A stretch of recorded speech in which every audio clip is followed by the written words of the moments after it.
To say that it's been a trying few weeks would be an understatement. I've seen some things I can't explain.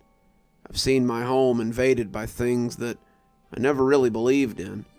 I've played host to forces outside my control, and I paid the price. It brought us closer, my brother and I, and closed a gap that I don't even think I really knew existed. Even so, I'm not sure what kind of psychological damage I may have done to him in the process. If I had known how this would have turned out, I would never have let him come stay with me. I work on a farm in northeastern part of Iceland. I'm not originally from here. I grew up in a small town out of Wales, but I was a bit of an overachiever. When my school offered me a chance to study abroad, I took it. My dad raised sheep, also some cows, and had a little farm of his own, so agriculture had seemed the right way to go when my studies became more refined. My professor assured me that the things I could learn in Iceland would help better my farming prospects in Wales. That was all Dad needed to hear. He paid the fees and wished me luck on my travels. When I came back after a year in Iceland, Dad was already sick with cancer, and I was already sick with grief for the beauty of the Icelandic countryside. When he died a year later, I took over the farm and finished high school. Davin was 3, barely off the tit, and no use at chores yet. Mom had spent the year that Dad had been sick curled up in a bottle, and she never really crawled back out. It was up to the hands and me to manage the farm. For the next 3 years, we sure as hell tried. Mom, however, had no interest in raising sheep or growing crops. Dad had always been strict, old-fashioned, and had certain expectations for our mother. With him gone, she fell in with less than admirable folks who spent Dad's life insurance and any other money he had left. Mom sold the sheep, sold the cows, and when she began to sell the land, I decided it was time to go. The hands had left by then. Mom hadn't paid them in months, and offered to take Davin, but she refused. She took him into Cardiff to stay with a girlfriend of hers, and I took the money I had saved and went back to Iceland. I hadn't heard from her since, and I suppose I would never have heard from Davin again if Mom's girlfriend hadn't called me. I'd spent the last 3 years working at Fridgsam Skriff, working as a shepherd and training under Ulf to be a breeder. The farm was where I had lived when I was there on my work-study program, Ulf and I being about the same age, and when I called him to ask if they needed a hand, his father had invited me back with open arms. I knew a thing or two about sheep and cows, but Icelandic livestock are a little bit different. The climate can be unforgiving, and I had a lot to learn about taking care of animals in that kind of place. His father, Arnar, had been having trouble keeping hands for some reason. When he realized I meant to stay, he set me up on the property and said he considered me part of his family. I never pined for Wales. This was where I wanted to be, and I spent the next 3 years working my fingers to the bone and loving every minute of it. When Tetrick came to get me in the field one day, saying someone was calling about my mother, I figured that she had died. I was not so lucky, as it turned out. When I picked up the phone, the caller identified herself as Tamara and told me that my mother had run off. My mother and brother had lived with Tamara since they had moved to Cardiff, and my mother owed Tamara quite a bit of money. Tamara would have thrown her out, but she felt sorry for Davin and let my mom mooch off of her. That was over now, though. My mom was gone, and Davin had been left behind. She couldn't keep him, she wasn't set up for that, and she had somehow tracked me down so I could decide whether I wanted to take my brother in or not. I looked at Ulf, who was hovering not too far away, and told him the situation. He told me that of course my brother was welcome here, and I told Tamara to set about the process of getting him here. A week later, I went to pick him up at the airport. He didn't run to me. He didn't even recognize me. He was sullen and confused, a 9-year-old whose world has crumbled beneath him like bad ice.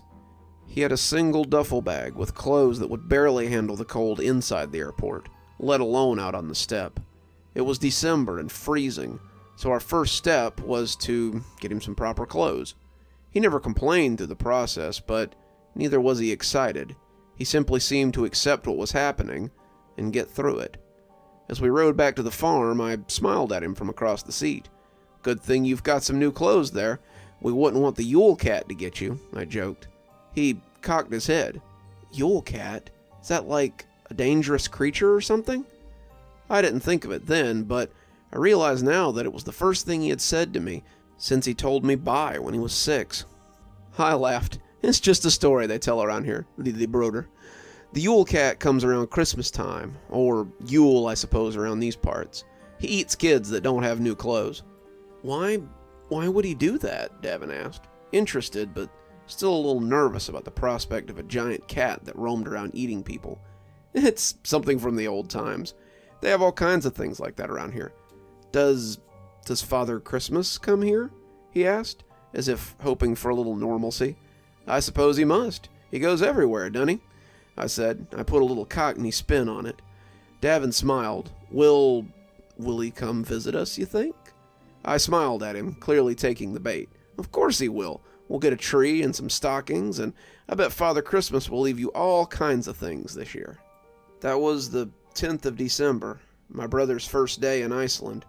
I wouldn't officially start my journal for 2 more days, but I thought I should take this part down to preface it so that you would know that we started out well enough. We got him home and got him settled. He had his own room, something he wasn't used to.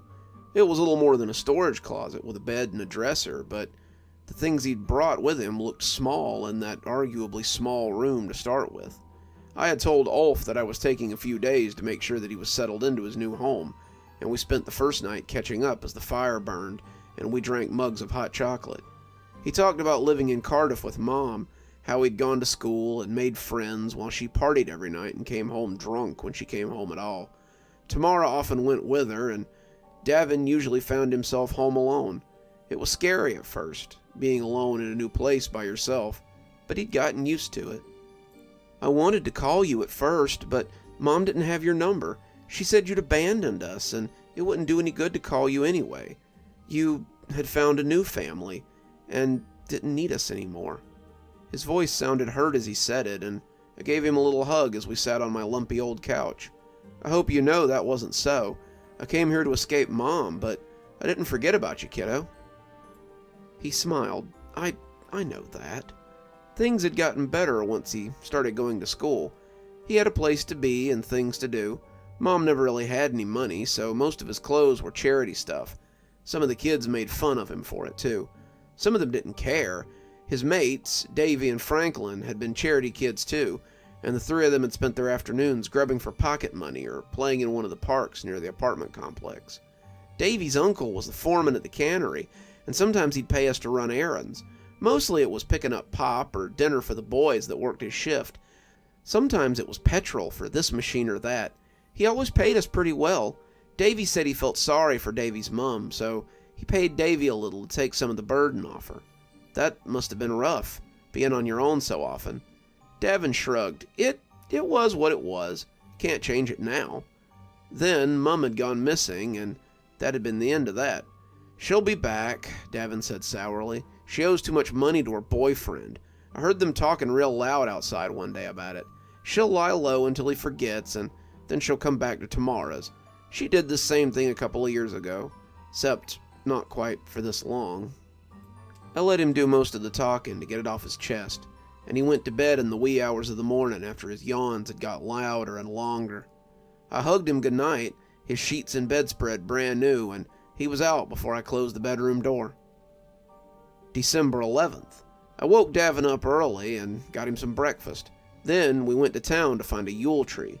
Wild trees aren't particularly common, so we had to go to a tree lot and pay a scalper's price for what amounted to a stunty little fir.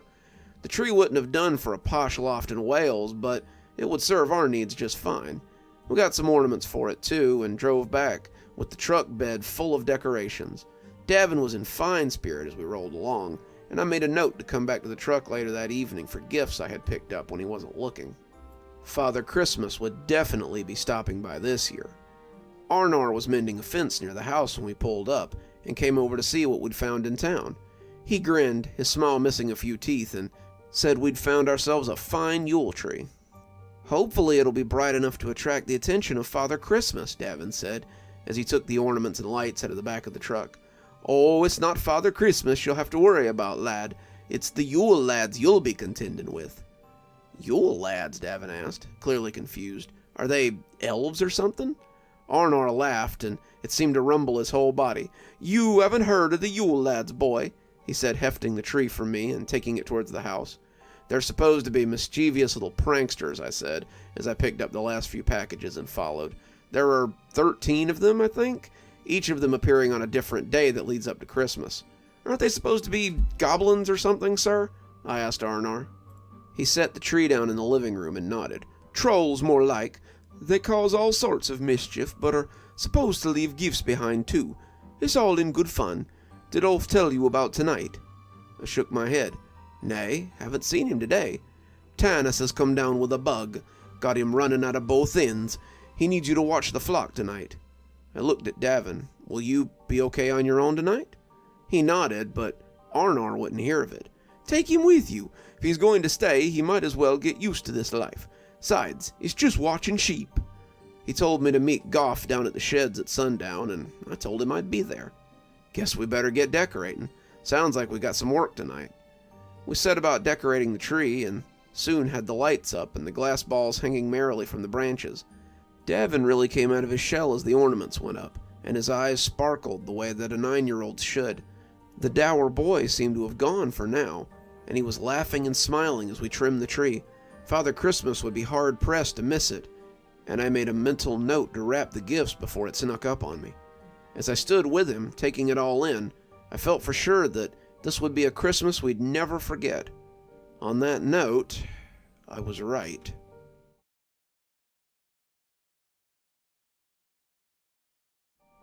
December 12th. Stekkjorstår. That night was the first night, and the first time I'd ever even seen one of them.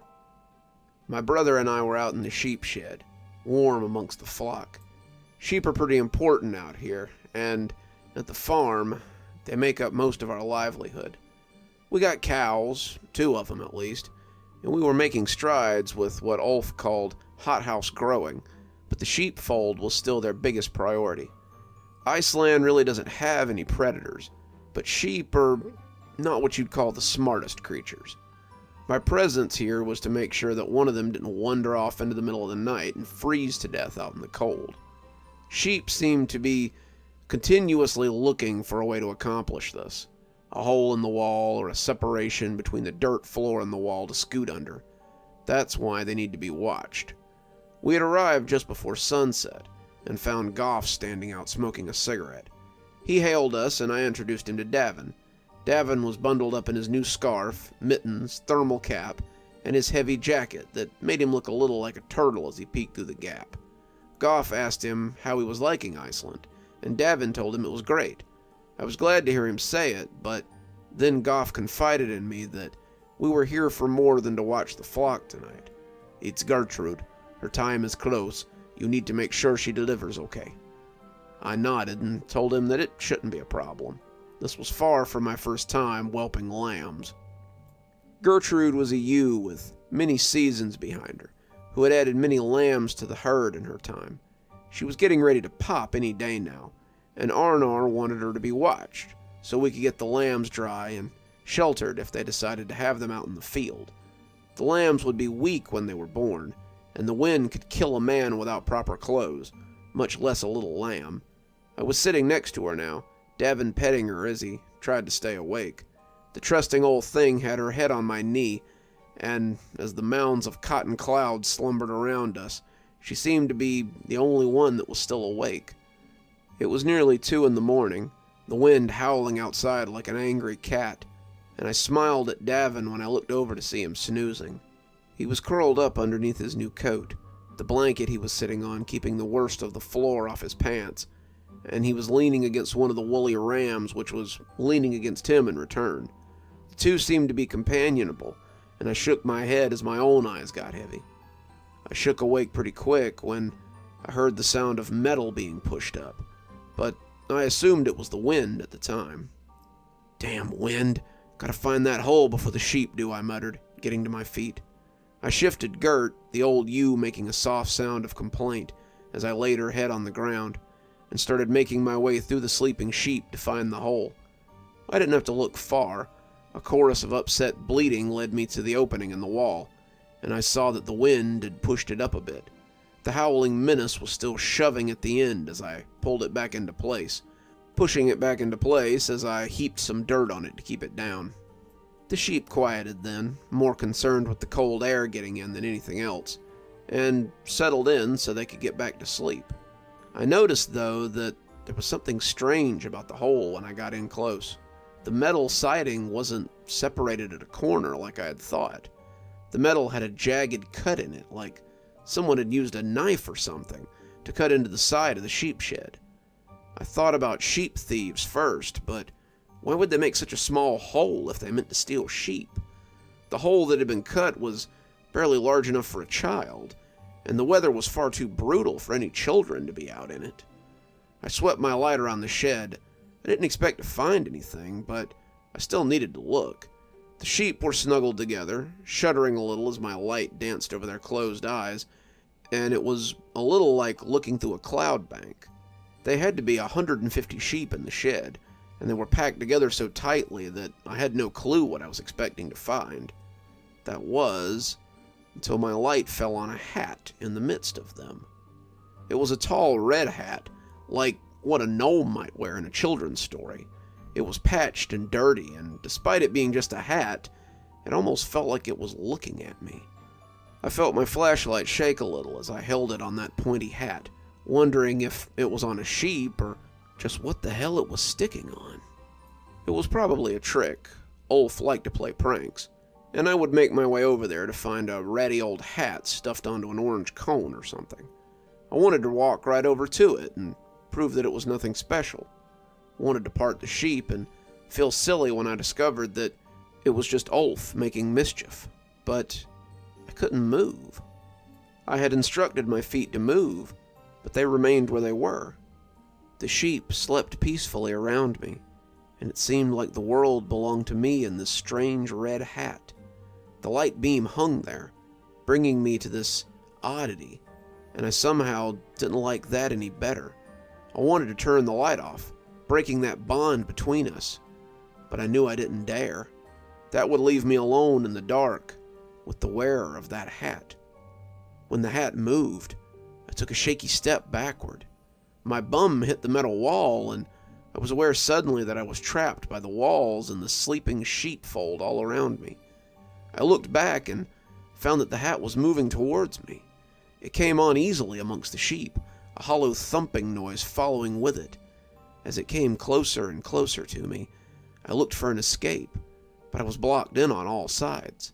Thump, thump, thump. It was moving methodically towards me, the distance barely 20 feet as it cut through the soft clouds. Thump, thump, thump. I lunged to the left, but the sheep before me only bleated and turned away as I bumped him. Thump, thump, thump. She was a big, solid ewe, fat and ready for slaughter, but right now, she might as well have been a boulder as I tried to shove between her and another sheep. Thump, thump, thump. The hat bobbed about as it came closer, the owner of it sounding like he was on crutches or had a fake leg or something. Thump, thump, thump. Why would something so small have a fake leg? Thump, thump, thump. What could it possibly want with me? Thump, thump, thump.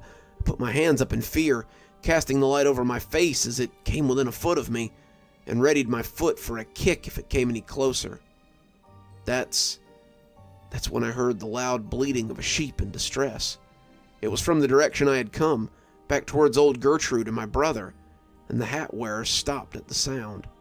We both stood inches apart, me too scared to point the light down and see what was standing there, and the creature too intrigued by the noise. When I heard my brother yelling my name from the direction of the commotion, I stiffened, afraid the hat might start heading in his direction. He said the sheep was having babies, and I needed to help him because he didn't know what he was doing. I turned back towards the thing, but the flashlight beam showed me that the hat was gone. I started jostling my way through the sheep as I made my way back to my brother's side. As I came upon them, he was sitting with Gertrude, his new coat used to warm the 3 squishy-looking lambs. They were bleeding and shivering, and I grabbed for the stack of towels we kept not far off. Gertrude was still pushing them out, her own bleeding loud and pained, and as a 4th fell to the cold dirt, Davin and I started drying them off, rubbing the warmth into their wet little bodies, as Gertrude licked at the 4th one, trying to warm him up. 4 was uncommon for a lambing, but Gertrude was a pro. She sat amongst her new lambs after we'd warmed them up and licked them as she shared her warmth. I looked down at the little guy I was cleaning and sucked in a breath as I laid him with the others. The lamb had eyes like milk, and one of his legs was bent oddly. Gert cleaned him, the poor little creature baaing pathetically, but she pushed him away when he tried to suckle. The other 3 drank greedily as the 4th wandered away, towards the other sleeping sheep looking for suck. That was odd for Gertrude. Usually she was very motherly, and I couldn't miss the sad look on her face as she watched the little lamb wobble away. My brother had gone back to sleep, his head pressed against the slimy jacket, and I reached out for the blind lamb as I sat back to watch Gertrude feed them. She bleated at me, seeming to tell me to let it be, but I picked it up and drew it close anyway. Arnar would decide what to do with it in the morning, and if it died, it wouldn't be any fault of mine. Gertrude lay back, seeming to look at me disapprovingly, as she settled back to sleep while the sheep suckled. I yawned and patted the blind lamb, feeling it shiver as it tried to nurse against my jacket, and with each stroke of its soft skin, I felt myself getting sleepier and sleepier. I woke up face to face with a nightmare. The thing had its squashed nose about an inch from my face, the familiar red hat sagging a little atop its lumpy head. Its scabby beard was damp, and I realized with horror that it had been drinking milk. I looked at Gertrude, but the 3 lambs were still there, and her eyes were sad and on me. The thing was still looking at me, grumbling in a huffy little voice as its eyes bored into mine. He could only be one thing, but he looked very different from the posters and books I'd seen of them. They always made them look like little Father Christmases, with their red coats and white beards and jolly demeanor, mischievous in their own way as they went about the holiday. They had reminded me of the dwarves from Snow White when I'd seen them, and I laughed at the thought of these little creatures sneaking about my house and leaving gifts. This thing looked nothing like a dwarf or a Father Christmas. Its skin was the color of oatmeal. It was lumpy and covered with a screed of mangy hair, its coat looking more muddy than red. It had a long knife in its belt, and its horny foot looked black and bloated, save for the wooden one. This one had to be Strekjastor, called Stumpy in English, the first to come, and he was always kind of funny looking when they drew him. He had a wooden leg, sometimes 2, and he stumped about as he tried to steal sheep's milk from the teat. He didn't seem funny at all now. As he left, I noticed that he had the blind lamb in his hands, and I heard the sheep mutter unhappily as he moved between them. Before I could find my nerve, he was gone. That's where Arnar found me a few hours later, still frozen by fear and staring out into the mass of sheep. He looked at Davin before he asked, "You see him?" I nodded, not bothering to pretend I didn't know what he was talking about. He only nodded. "Ugly bastard, ain't he?" "You've seen him too?" I asked, flabbergasted. Arnar nodded, looking at Gertrude as she and her lambs slept. "Had a late batch of lambs once myself, when I was no older than your brother there. Da sent me to sit with them that night. That was the night that Gertrude was born, she and her 4 brothers. She was small, a shivering thing, and her mother would not suckle her. I tried to make her, but she just looked at me sadly and pushed old Gert away. That night, he came for her. I saw his little hat first, making its way through the sheep, but my Da had told me what he really was, and I was little more prepared than you. I picked up a pitchfork and held my ground. I wouldn't let that little puddin'-head bastard near my Gert. He eventually took one of the others and left. Gert's mother let her suckle after that, and Gertrude grew up to be the best sheep in the flock." He bent and stroked the old ewe, and she leaned her head up to reciprocate. "Was it lame?" he asked. I nodded, and blind. "And male?" he asked, eliciting a second nod. "Then he's done us a favor. Only the strong survive up here, as well you know." He came back a few hours later with breakfast and a new coat for Davin. I told him I'd pay him for it, but he brushed it off. Arnar said he had done a fine job of birthing 3 strong sheep, and that he ought to have something for it. Davin looked confused. I thought there were 4. I shook my head. "He died in the night, kiddo. Guess he wasn't cut out for it." We fixed the hole in the shed later that day. I wish that was my last encounter with the Yule lads, but since he was only the first, you know that isn't so.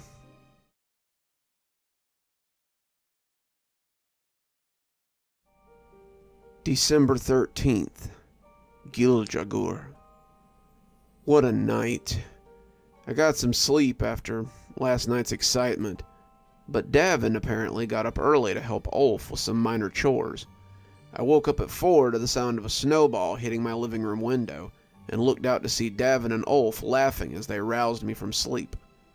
Davin looked a little sorry when I came out, dressed in my heavy coat and my snow pants, but Ulf looked unrepentant as he grinned through his neat red beard. "Couldn't let you sleep all day, Frady," he said, using the Icelandic word for cousin. "I suppose not. I'll have to remember that while you're trying to sleep tonight and I'm up with the sheep again. Perhaps you can join me in the sheep shed after I pelt your window with some snow." He laughed hugely and socked me in the arm. "Go ahead and try. You'll have an easier time waking a hibernating bear."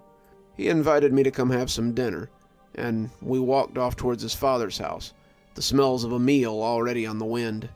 As we walked, Ulf let Davin get a little ahead of us and spoke his mind. "Da said you had an encounter with Stekjastor last night." I didn't look at him while we walked, not wanting him to see how unsettled I was. "Did he now?" "He did. He said he stole your lamb. If you're looking for a house pet, I'm sure we could get you another one," he joked, clapping me on the back. I shook my head. Have you ever seen one, Ulf?" Ulf snorted. "A lamb? They're usually everywhere, as you know." I didn't return his mirth. "You know what I mean." Ulf shook his head, and I could see him look away uncomfortably. "Da says they ain't like the stories. We make them look like Dvorgr, but that isn't how they are. He says you're lucky to be alive. They don't usually take kindly to people not of the land." I made a rude noise and pushed him into a snowdrift. "Then you're lucky you've never seen one. They'd probably mistake you for a female, and you'd have to explain to your da why you married a troll." He came up spitting snow but grinning, and I raced him to the house as he tried his best to dump snow down my jacket. That night, however, I wished I hadn't joked about the Yule lads.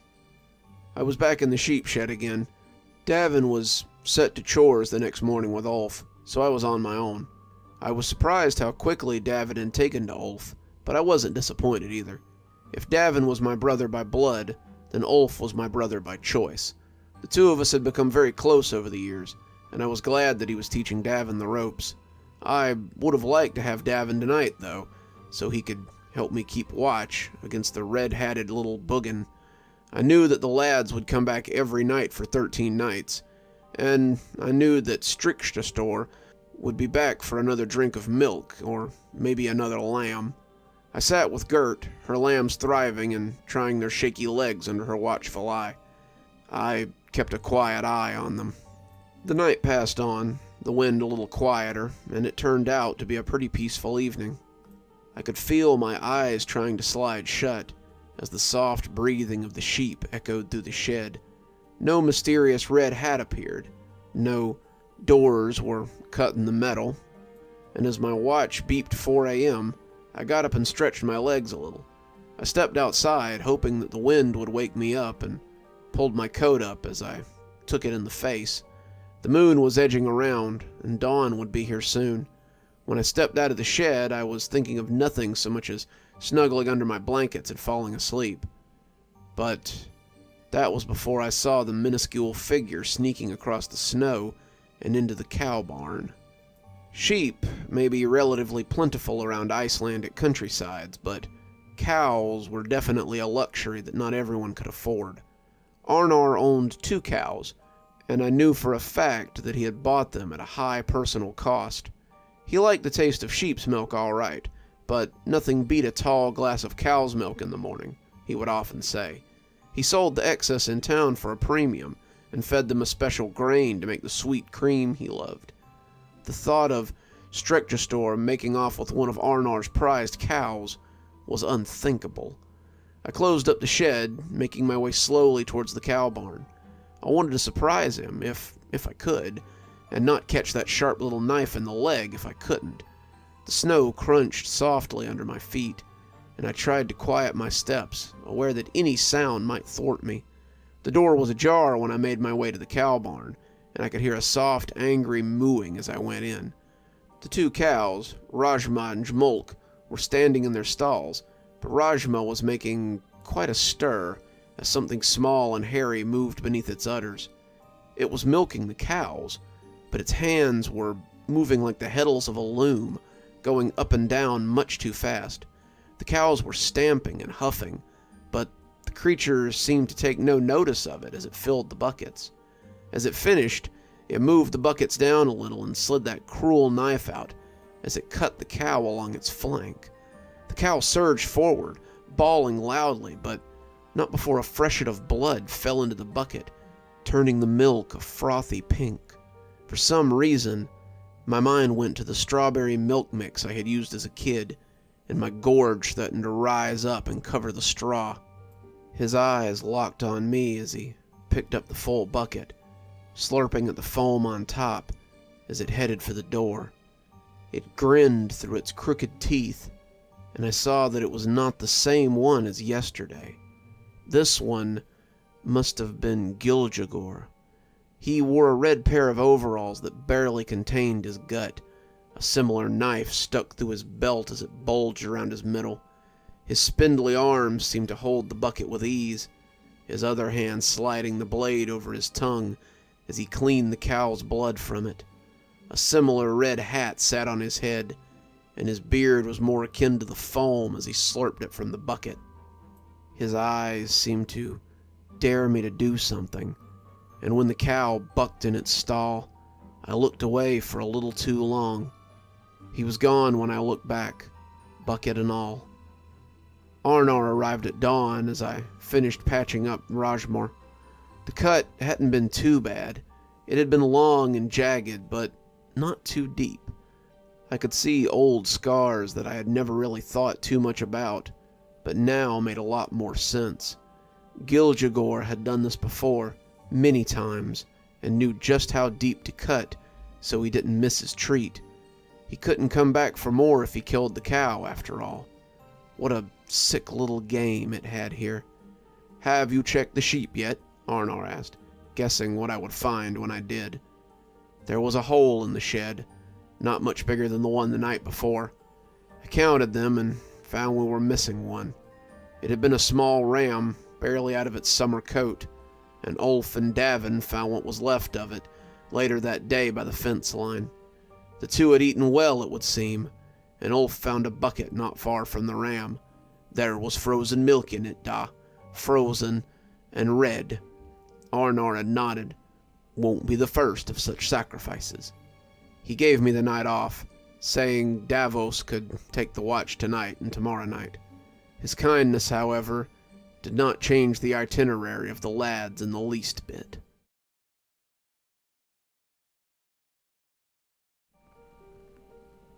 December 14th. Stuffer. I rose around noon to find Davin in the living room reading a book. "No chores today?" Davin looked up and smiled. "Ulf said that there was nothing pressing for me to do today, and so I should take the day off." I laughed. That sounded like Ulf. "Have you eaten?" "Breakfast, yes, but as for lunch, no." "Well, how about I make you some lunch? I'm pretty hungry myself." He hopped up and followed me to the kitchen, clearly liking the idea. I opened the fridge, looking around for groceries and seeing a gaping hole that made me furrow my brow. I had put leftovers in the fridge from the night before that were suddenly gone.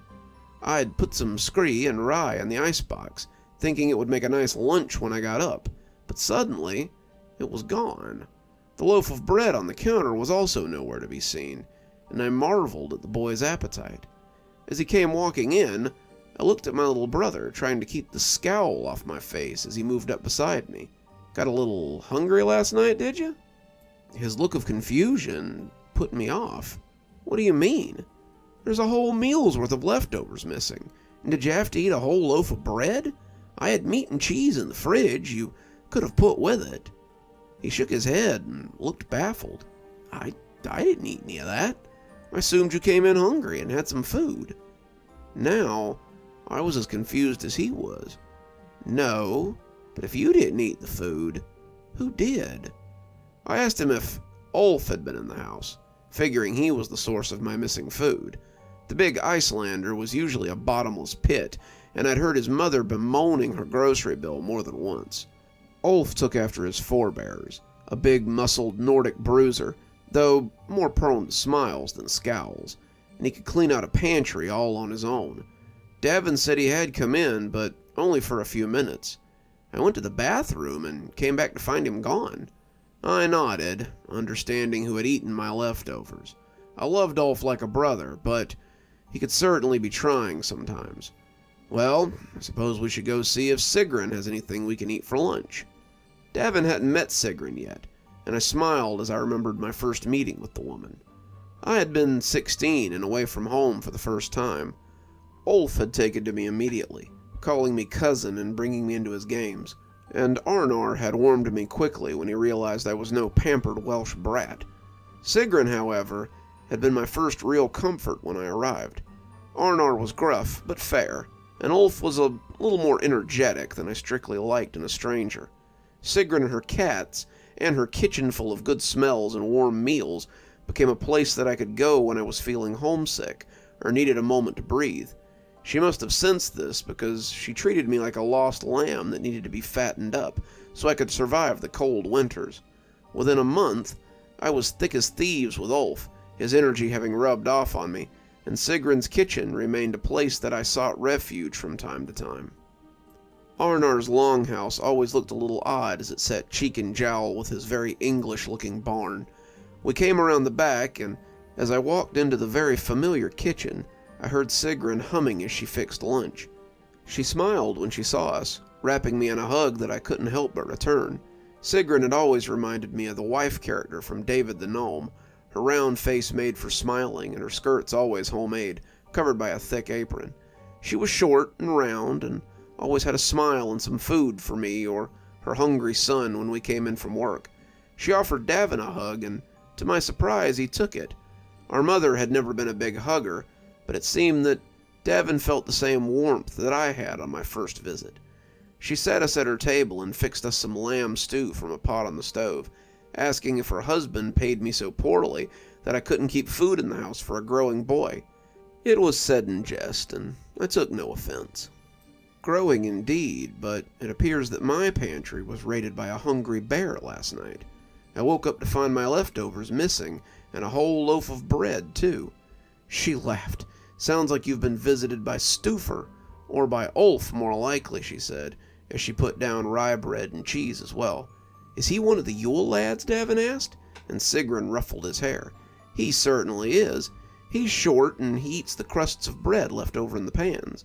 He often takes the pans, too. Were you missing any of those?" I shook my head, slurping up the savory stew.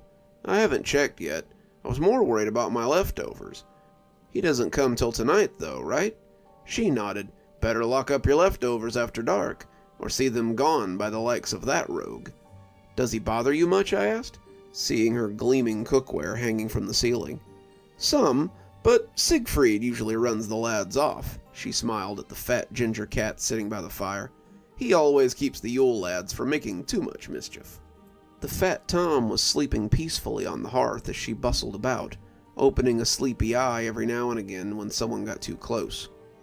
Even by the standards of house cats, Siegfried was a big one. He was 50 pounds of ginger tomcat, and he had sired many kittens in his time. Most of them still lingered about the house or the yard, but they all paid their respects to Siegfried when he happened to be looking for a sunny spot to sleep. "I could use a fine cat like that," I commented, feeling Frigg rub against my leg before bending down to pet her. "Well, why don't you borrow one of his litter? I'm sure Grendel would be happy to stay with you through the holidays," she joked. I looked over at the lean, black Tom, currently stalking one of his brothers, and made an uncertain noise.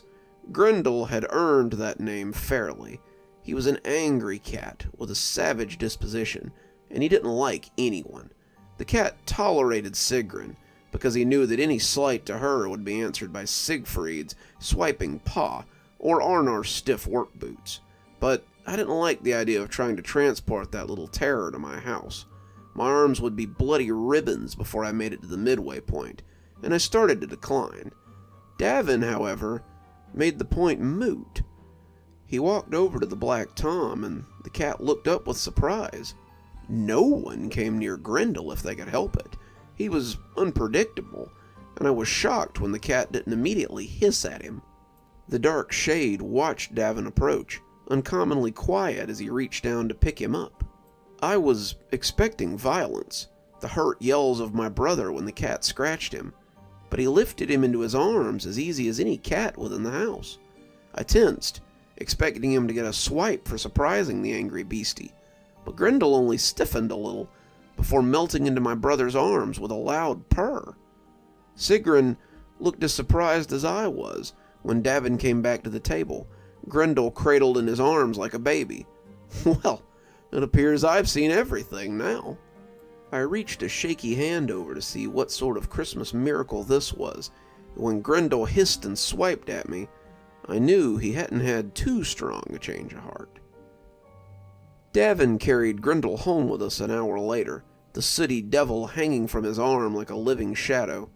I glanced at the Tom mistrustfully as Davin carried him inside. I didn't know what to expect from Grendel, besides having my ankle swiped from under any surface he decided to hide beneath, and made a mental note to wear boots inside for a while. Whether or not he could help against the lads, I didn't know, but I was willing to find out. The rest of the evening went about as well as expected. Davin and I watched some TV, Davin enjoying the local shows, though he wasn't yet fluent in Icelandic. Grendel sat on his lap the whole time, seeming to be taken with my little brother. I asked him how he had managed to charm the little creature, and Davin just shrugged. He petted the cat absent-mindedly, and this was the calmest I had ever seen the temperamental feline. I've always been good with cats. At home, I could get even the meanest alley cats to come for a pet. It's a gift, I guess. I nodded, looking down at the purring Grendel and agreeing. When bedtime came, the cat snuggled down with Davin, a pair of green eyes floating in the darkness. I locked eyes with him for a moment, and it was clear that he wouldn't let anything happen to my brother as he slept. I started to close the door, but I left it cracked instead after remembering why the Tom was here. He would need to get out if something came lurking tonight, and lurking it came. I slid into my own bed as the living room clock struck 10, wanting my own sleep if I was going to work again tomorrow night. I was awakened later that night by a loud clang from the kitchen, the sound of cookware sliding noisily out of my cupboard. It sounded as if someone had come looking for more than bread crusts. I sighed as I realized the cat was going to be no help. I grabbed the walking stick I had used for hikes and started making my way up the dark hall. From the kitchen, I could hear the clang of pans as they fell from the cabinet, and a low chuckle that crept under the bangs. I held the stick between my hands, preparing to swing as I came around the corner. If I swept low, I might manage to sweep him in a rush, maybe even catch a few if they were all here. Peeking around the corner, my eyes adjusting to the darkness, I could see a small back as it rifled through the pans in my open cupboard. He was a small one, smaller than either of the others I'd seen, and looked barely over 3 feet tall. It was naked, except for a covering of metal over its bits and its chest. It clattered a little as it moved, the pans strung across him with twine or metal strands, and they bumped against the cookware as he rustled against them. I crept into the kitchen, the little creature too intent on his pilfering to take any notice of me as I slunk in. I had the stick raised, ready for a strike, but the thing suddenly spun to glower at me, freezing me in place with an angry glare. God, it was so ugly.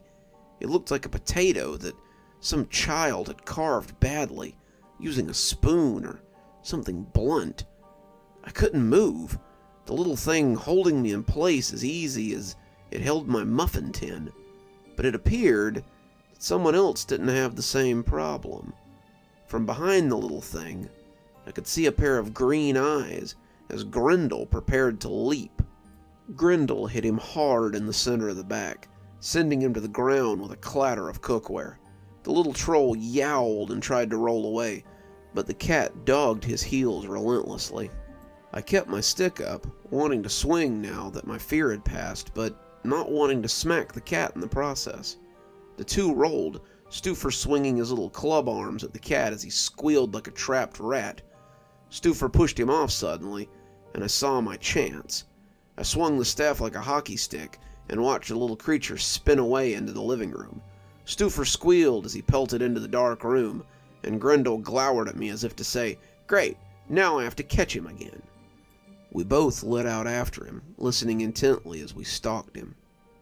My eyes scanned the dark living room, trying to find any sound that might give the little hellion away. He was covered in metal, for God's sake. How hard could he be to find? Grendel's ears flicked, hearing something slight, and he leapt towards the couch. Stuffer made a squeaky sound, scampering out from behind the couch, and bumped into the end table as he looked to see if the cat was behind him. I lost them for half a second, and then there was a yowl and a scrambling of tiny feet. Grendel skidded on the carpeted floor as he chased the incredibly fat little creature. It wobbled as it ran, obese but still quick on those stubby legs, and I could see that it now had the knife in its tiny hand. It was little better than a sewing needle in the creature's little grip, but I didn't want the cat to get hurt as it tried to protect us. Grendel hunched, ready to pounce, its tail swinging back and forth as it waited for just the right time. They were like gunfighters, standing ready to draw when the time was right, before my bumbling ass got involved again. I jumped and brought the stick down, both stumbling away as it came between them. Stuffer chuckled and lunged for the door, disappearing into the cold as it ran from this unwinnable situation. Grendel set his displeased eyes on me again, but I told him to go back to bed as I stomped to the door and locked it. The dark shadow went back to Davin's room, its tail flicking in agitation, and I went back to my own bed. It had been a long night, but it seemed that Grendel could hold his own against the nimble lad. As I drifted off, though, I wondered if he would fare so well against more of them if they showed up in force.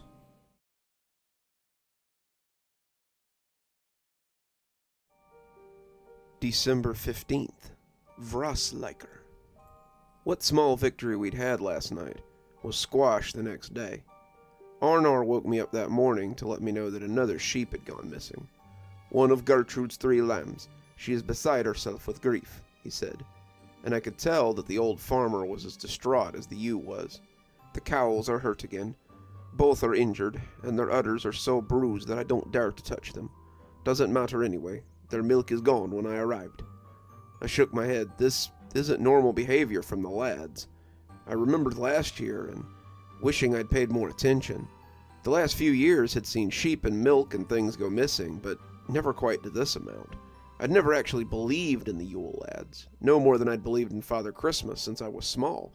But now that I'd seen them, it was harder to deny that they existed. Arnar nodded.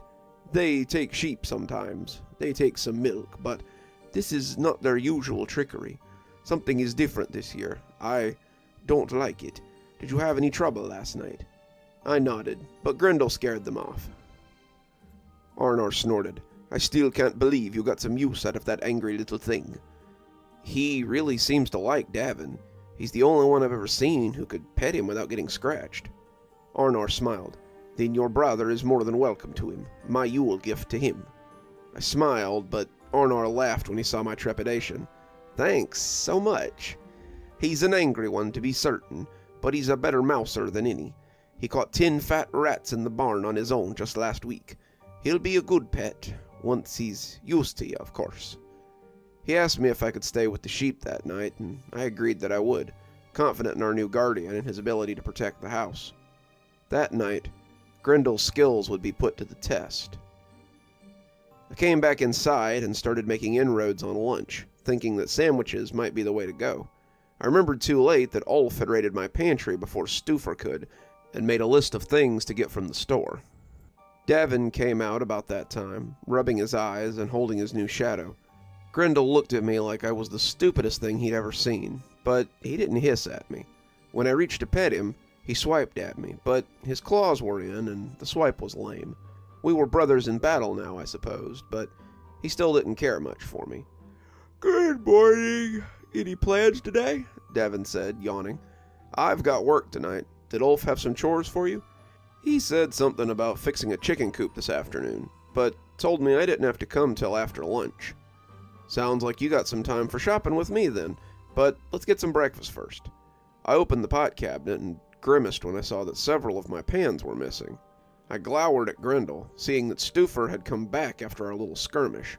The cat seemed to shrug as if to say, "Well, I had to sleep sometime, didn't I?" I didn't have more than a couple of pans to start with, but the loss was felt pretty widely when I couldn't make eggs or bacon without using the only pan I had left. It was huge, big enough to cook half a chicken in, and I set it on the stove and opened the utensil drawer to get a spatula.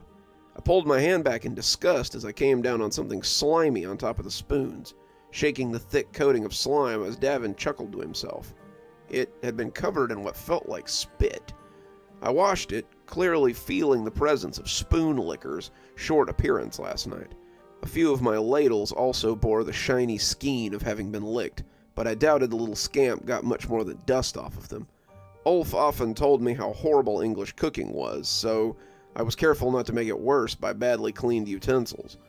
I cooked the bacon and eggs together, crisping them nicely as I added some of the hard bread I'd gotten from Sigrun yesterday. It soaked up the grease, and we ate our little meal before we headed to the market. I gave him a little money and told him we were going to buy some Christmas presents when we were here. He perked up, smiling as he took the roll of bills. Davin was excited by the idea of finally having someone to buy presents for, and the money to buy them with, and we had a morning of picking out gifts for Ulf, Arnar, and Sigrun. I picked up a few things for some of the other hands, and a few things for Davin, too. It was his first Christmas, and I wanted to make sure it was as memorable as possible.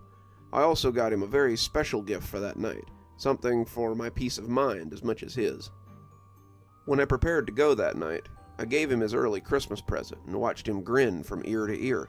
Now it's only for emergencies, and it won't make international calls if you were thinking about calling home, but it'll let you surf the web a little bit, and you can reach me in the sheep shed if there's an emergency. He smiled at me as he slid the new cell phone into his pocket. "Thanks, I promise not to abuse it." I ruffled his hair and grinned. "I'll be close by if you need me," and looked down at Grendel, who was warming Davin's legs. He seemed to nod at me, letting me know that he would keep an eye out, and I nodded back before setting off for the sheep shed. I didn't like leaving Davin alone, not with the house so active lately, but I could hardly turn down the work, and Davin might have to get used to a certain amount of independence here. Ulf met me outside the shed, a lumpy package under his arm. "Are you sure about this?" he asked, handing me the bag. "You want your Dawes cows protected, right?" He looked unsure.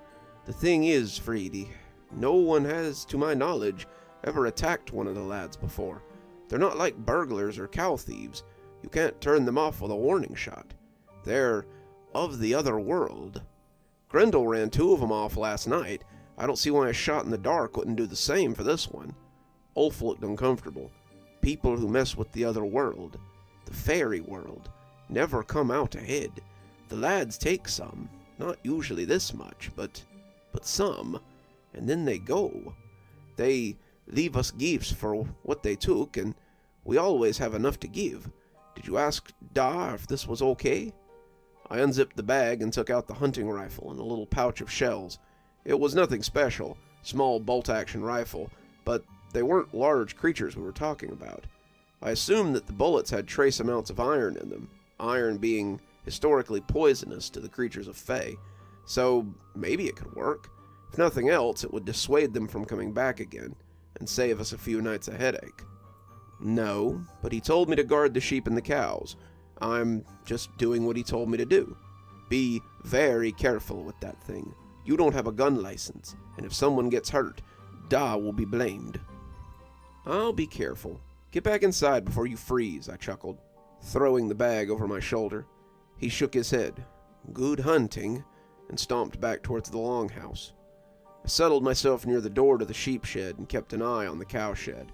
I would have preferred to nestle myself amongst the sheep, taking advantage of their collective warmth, but I needed a clear view to the shed so I could see the little bastard making his way in. I had the rifle across my lap, sipping the coffee I'd brought in a thermos, and waiting for my prey to arrive. Gertrude was nowhere to be seen tonight. Arnar had moved her into the house after the second lamb had gone missing, and now she would be spending the holiday inside. She was likely curled up with the cats by the fire, while I was freezing my bollocks off out here with the door open. The sheep had moved away a bit, not liking the cold, and I was left leaning against the wall by myself. The night seemed to stretch on forever as I sat with the cold wind keeping me awake. I checked my phone a few times to make sure Davin hadn't called, but the lads must have kept away tonight, because I never heard from him. The sheep bleated angrily a few times as the wind whistled in briskly, but I pulled my muffler up over my face and kept my vigil. Near 4 a.m., I heard the phone go off, and it roused me from a doze. It was Davin, and I fumbled my glove off so I could answer it. Davin? Is everything all... You need to get back home. There's something in the kitchen. He was whispering, and I could hear Grendel hissing angrily. Is Grendel with you? Yeah, he wants out real bad, though. I peeked, and I could see 4 of them out there. 4? Not 5. That's when I saw the shadow making his way across the yard. I'll be there in a minute, Davin. I need to do something real quick. But I hung up on him. If I could hit this one, maybe the rest of them would leave on their own. By this point, the moon large and yellow, I could make out the pointed hat and the chunky sweater that they all seemed to wear. I would have worried that it was a child or something, if this weren't the middle of the night and near freezing conditions. I took aim, seeing the ugly little thing as I put him between my crosshairs. I could still remember his milk mustache, his lumpy face that grinned with no particular fear when caught, and led him a little as I prepared to fire.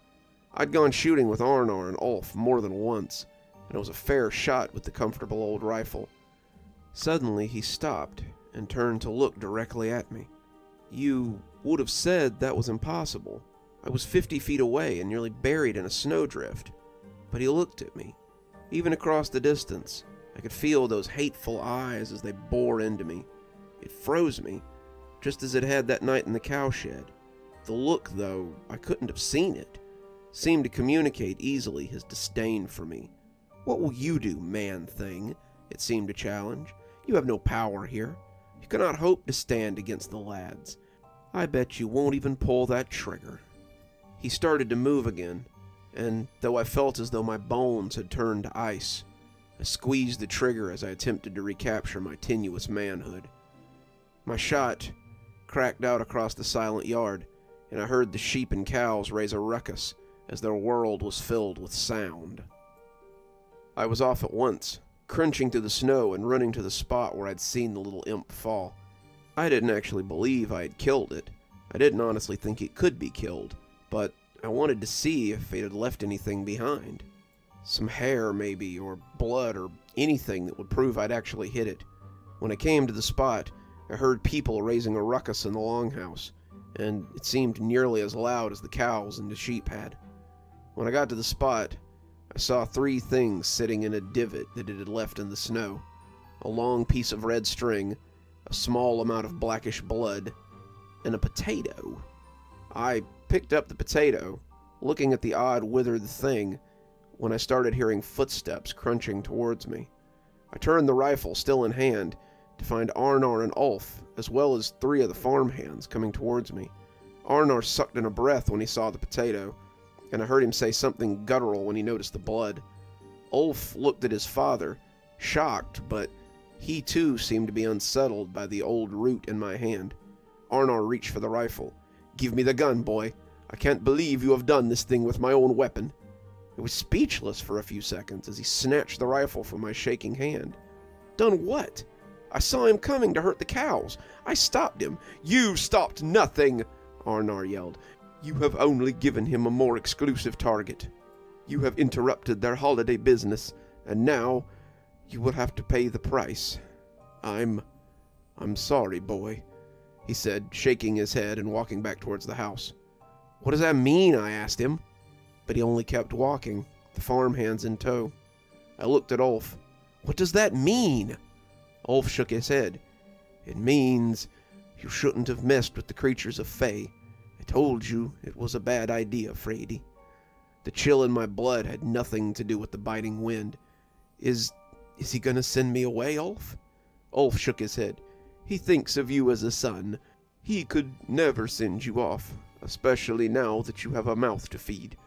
I think, though, that it might be best for you to take a few days off. Once the Yule lads are gone, you can come back to work.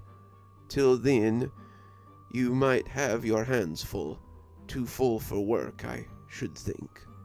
He tromped back to the house, leaving me in the snow to contemplate what I had done.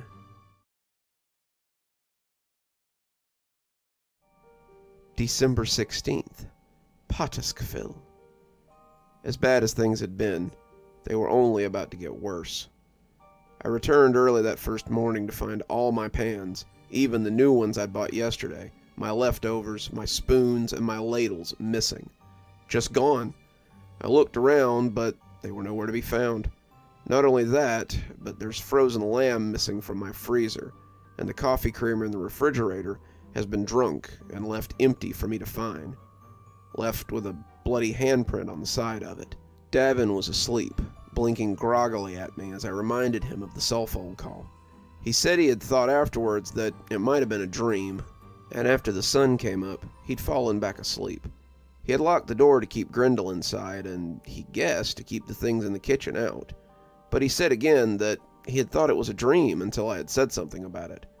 When I came in, the cat was sitting by the door, looking at me as though he were extremely disappointed in me for letting Davin lock him up like this. Davin was getting ready for the day as I let Grendel out, and I decided that some breakfast might be nice after the night I'd had. He came out as I was trying to cook eggs in a pot, something that wasn't going very well, and I told him to wait a few minutes and I'd send him off with a hot breakfast. I'll be fine. I'll get something from the house before we get started. Ulf said he wanted me there bright and early to mend some fences in the east field. I had added grits to the eggs, both cooking a little better with the addition of water, when he came back inside looking unhappy. Ulf told me to take the day off, he said. He sounded like he might be about to cry. Any particular reason, I asked, adding more eggs to the grits. He said it would be better if I wasn't seen for a few days. Did you do something last night? Something that made everyone mad? I told him to sit as I went to get another bowl. This was going to take some explaining. I told him what I'd seen in the cowshed, the lambs and the sheep that had gone missing, and the anger that I felt at having my house violated by these Yule lads. They had never done this before. Most years their pranks went unnoticed, and their gifts were something that I could have attributed to Ulf or Arnar, both men liking their holiday traditions. I had never really believed in the lads, no more than I'd believed in the damn Yule cat, but now that I'd seen them, it was hard to deny. I told Davin all this, told him how I felt powerless after letting them take Gertrude's sheep and hurt Arnar's cows. I told him how I had decided to do something about it and gotten Ulf to bring me his father's rifle. I told him how I had shot the Yule lad and how Arnar had become so wroth with me. After that, Davin seemed to understand. We spent the rest of the day talking and trying to figure out what we would do. Davin thought maybe we could set some traps and catch them if they came tonight.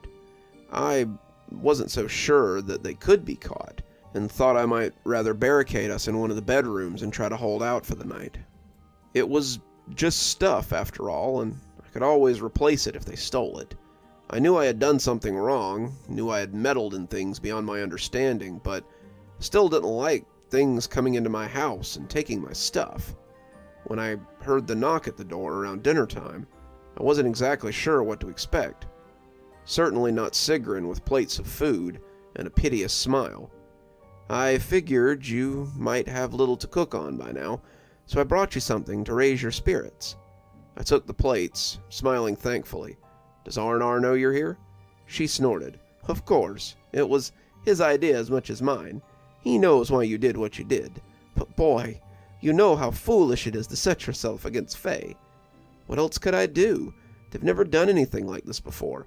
A few sheep here and there, or some food or milk, but they've never been this active. This cannot stand. I made this place my home, and I don't like to see it mistreated. Do yourself a favor tonight, please, and lock yourself in. Ignore them. Let the lads have their mischief, and maybe they'll be content to leave after that. Promise me, she said, pleading as the plates sent up steam into the snowy air. I wanted to deny her, but I just couldn't bring myself to do that to my adopted mother. I will. Davin and I both, I promised, and she said goodnight so we could enjoy our hot meals. I came in to find Davin setting up little traps, Grendel looking on with curiosity. His traps were very McAllister-esque, and I was a little bit impressed. He had rigged up a fairly impressive tripwire, something I nearly found by accident, and was talking softly to Grendel about the toy cars he'd set up when I came back. He looked a little embarrassed when he saw me, and he perked up when I told him it looked good. It isn't much, but maybe we can set up some other things too. Things to fall on them and things to hit them in the head. Maybe something to make them leave. Did Dad ever teach you how to make a rabbit snare? Maybe if we catch them, but I cut him off. Sorry, kiddo, but I think we'll be bunkering down tonight. Davin looked crestfallen. But why? Didn't you say you wanted to run them off? That was before I talked to Sigrun. She said it's best to just let them have their fun and leave again. He looked unhappy about this, but when I put a hand on his shoulder, he looked up at me with a little more confidence. Worry not, kiddo. Perhaps if we let them have their fun, they'll just leave us alone after that. If nothing else, it can only go on for a few more nights. Once we survive the holidays, we'll know better next year, and hope they don't hold a grudge. He nodded and then buried me in a hug suddenly, his little arms squeezing tightly. Thanks for taking me in, big brother. I know you didn't have to, but I'm glad you did. I hugged him back, honestly glad to have him here. I had never felt anything but love from Arnar and my adopted family, and I'd hoped to be able to share some of that with my little brother. I had wished often over the years that I could bring him here and let him know how it felt to be part of a family. We hadn't known much about family ties after Dad died, and I was glad to have him here with me. I'm glad I did too, kiddo. Now let's eat before dinner gets cold. I showed him the plates I had balanced in my other hand. We ate hastily, but as the sun set, both of us began to migrate to the bedroom. I made a pallet on the floor, offering him my bed as the cat jumped up to take his rightful place. Davin didn't want to take it, told me he could sleep on the floor, but I told him I doubted I'd be sleeping much tonight anyway. Davin took the bed, cuddling down beneath my heavy blankets, and I was unsurprised to hear him snoring a few minutes later. Grendel lay amongst him, taking up a protective position as he stood guard with me. I lay on the floor, playing on my phone as I tried to keep my eyes from shutting. I must have lost out at some point because I woke up to the loudest ruckus of my life. I woke up suddenly to hear a loud crash coming from the kitchen. It sounded like an army of Viking warriors were ransacking my pantry, and Grendel was yowling and butting his head against the door. Davin rolled over, mumbling sleepily before snoring again. The boy could sleep through a bomb, and Grendel must have been loud indeed if he woke him up last night. I edged over to the door as I prepared to peek out, wanting to see what was happening out there, but I hadn't considered the implications until it was too late. The second the door opened more than a crack, Grendel was out and charging for the kitchen. I saw his midnight black coat go loping over the lumpy couch that separated my view from the kitchen, and I hissed at him to come back. I looked back at Davin to make sure he was still asleep, and stepped out into the hallway to try to catch him. Davin, not to mention Sigrun, would be upset if the cat came to harm, and 5-on-1 was quite a lot, even for Grendel. I walked slowly up the hall, listening to the bangs and chuckles from the kitchen as they took what was left.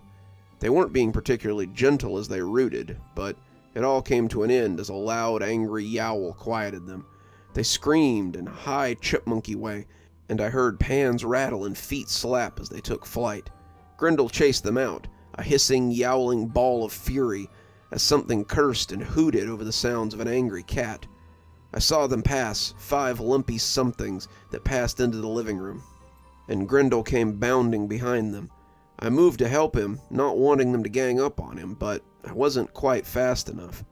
I came to the end of the hallway when I heard him hissing and swiping, the sounds of running boots as he gave chase, and then it all cut off a moment later. There was a loud yowl and a louder sound of something coming down hard. Then all was silent. I cried out then, calling for Grendel to come back, and that was when they became aware of me.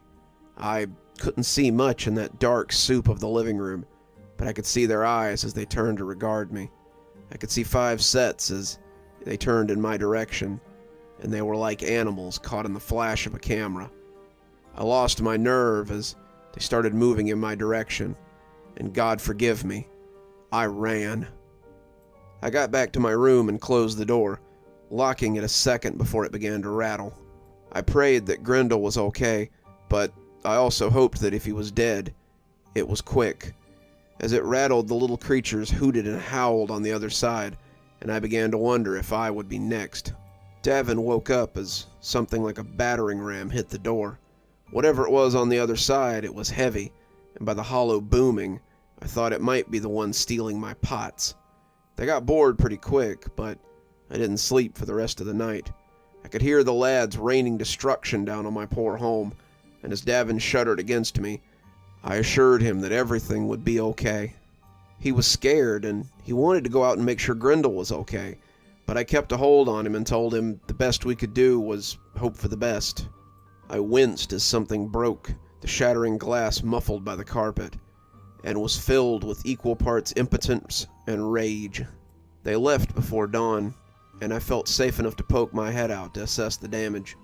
Davin begged me not to, his eyes swollen and heavy, but I needed to know. I wrapped my hand around the doorknob and stepped out into the chaos.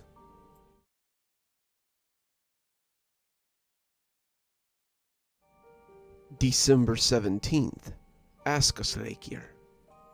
I came out to a maelstrom of mess.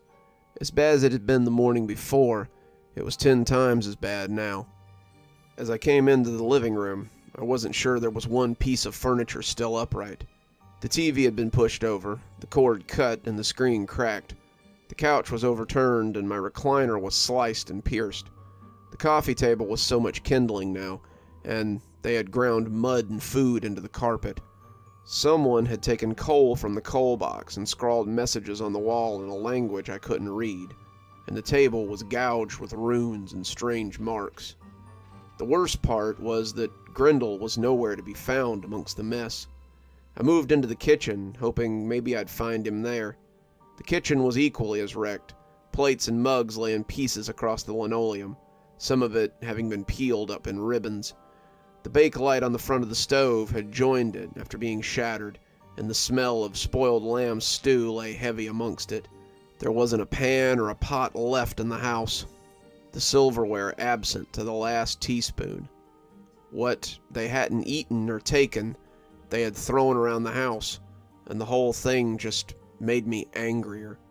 I had hoped to find Grendel in there, but the longer he was absent, the less likely it seemed that I would find him alive.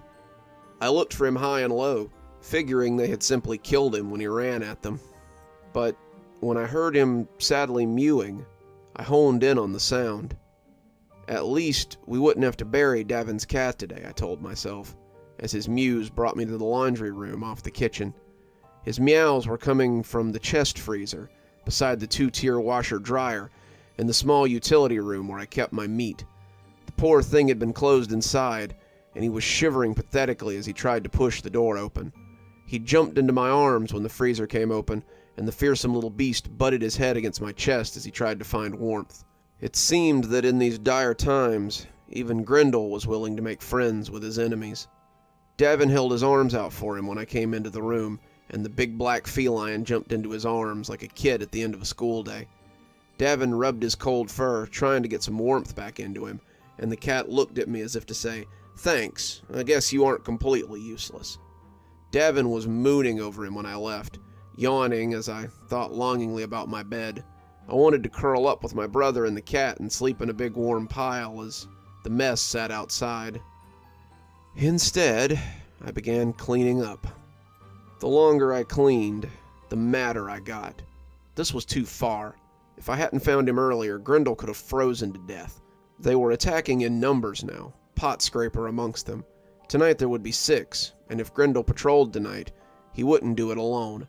I set about making preparations for nightfall, as Davin got up and got ready for the day. He didn't ask about the mess. He knew by now that it was Yule lad related, and set about helping me put the house to rights. Not for the first time, I was glad for his company. I couldn't imagine having to do this alone, and between the two of us, we started setting things in order. When someone knocked on the door a little after 7, he went to answer it as I cleaned jelly off the wall near the fireplace. Ulf blew out a loud whistle as he came in. Looks like you pissed them off good. You come to gloat, or you come to help us clean? I asked curtly. Neither. I came to see if Davin would like to work with me today. Davin perked up, but I glowered at Ulf darkly. I thought you wanted to keep him out of sight for a few days. Ulf lifted a hand placatingly. I had to go off farm yesterday, and I couldn't carry him with me as such an errand. I'm here today, though, and I can keep a close eye on him. Why? I asked, becoming worried and angry. I was tired, and his words were sounding more and more like a threat. Just a good idea to keep him close, he finished, Davin coming out in his work clothes. Don't worry, I'll watch him like he was my own, Ulf promised. Davin looked at me pleadingly, and I couldn't say no. Ulf was my best friend, and he and Davin had formed a fast friendship too, it seemed. If Ulf was offering to let him work with him, I couldn't very well take that from him. I nodded, ruffling his hair as he threw a hug around the big Icelander. Could you feed him? I asked, suddenly aware that neither of us had eaten. Someone seems to have stolen all my food, and it wasn't you for a change. Ulf looked wounded, but smiled. Sure, and I'll make sure the poor lamb doesn't starve. As for yourself, he reached outside the door and dropped off 2 paper bags with food in them. Mum said to collect the bowls when you finish today. She's certain the lads will have made off with her stew pot from yesterday. I looked ashamed, promising to buy her a new one, but Ulf just brushed it off. We're family. We look out for each other. They left for the fields, and suddenly I was alone with my mess and my thoughts. I used the time I had to prepare the house. I plugged up, secured, or sealed any opening into the house. I used adhesive to secure the windows, hooking bells to them so I'd know if they were opened. I clogged the drains with towels and washcloths, even stuffing a towel down the mouth of the toilet and putting a heavy block on the lid. I sealed cracks where I found them, using some cement that I had in the shed to seal up even the smallest crack. The chimney presented a bigger problem. If it was big enough for a Father Christmas to creep down, then it would be plenty big enough for a Yule lad. They could close the flue, but that had never stopped Father Christmas to my knowledge. In the end, I stoked the fire and hoped they could still be burned like normal creatures. My brother came home just before dark, a wrapped plate of food in one hand, to find me on the couch sharpening a hatchet. He nervously glanced around the house. Looks like you've been busy today. I nodded, my eyes still on the chimney. They would have to come in through the front door or the chimney. That was a given. And when they did, I meant to spot them and stop them. I didn't know what I meant to do when I saw them. The rifle shot hadn't even dropped the one lad, but I meant to do something. I was tired of having my home terrorized by these little assholes. Davin held up the plate of food. Sigrun sent you some dinner. She figured that some of our stuff was probably missing, so she made you a plate to go. An idea occurred. Set it on the counter, I said, the whetstone still sliding over the axe. Don't you want to eat it? It's still hot. Just set it down. I'm hoping it'll lure pot liquor out. Davin set the food on the counter and shrugged as he walked to the bedroom. I think I'm just gonna go read. You seem kinda busy in here. He gave me a weird look, heading into the bedroom to read one of the Hardy Boys novels I had from when I was his age. I was busy, but I hoped not for much longer. As the fire burnt, consuming the fuel I had piled in there, I hunkered beside the couch and waited for them to come. I had done a little research on the potato they had left me. Apparently, it was the only thing they left for naughty children. They were about to see just how bad I could be. Grendel came to sit with me, keeping a wary eye on me as he watched the room. He, too, was the guardian of this place, and he took his sacred trust very seriously. He would never come close enough for me to touch, but I knew that he understood that we were in this together now. I hunkered in the twilight as I waited for them, listening to the house as it creaked and groaned in the light wind outside.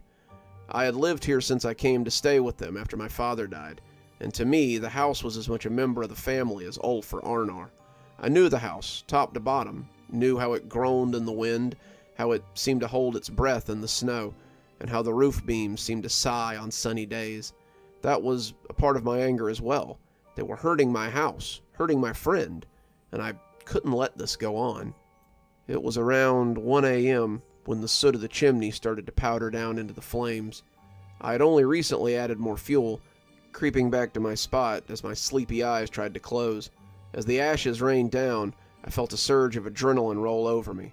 They were here, they were coming, but they wouldn't be getting what they expected. They rolled down the chimney, just missing the fire, and landed on my hearthrug. There were 6 now, as I suspected.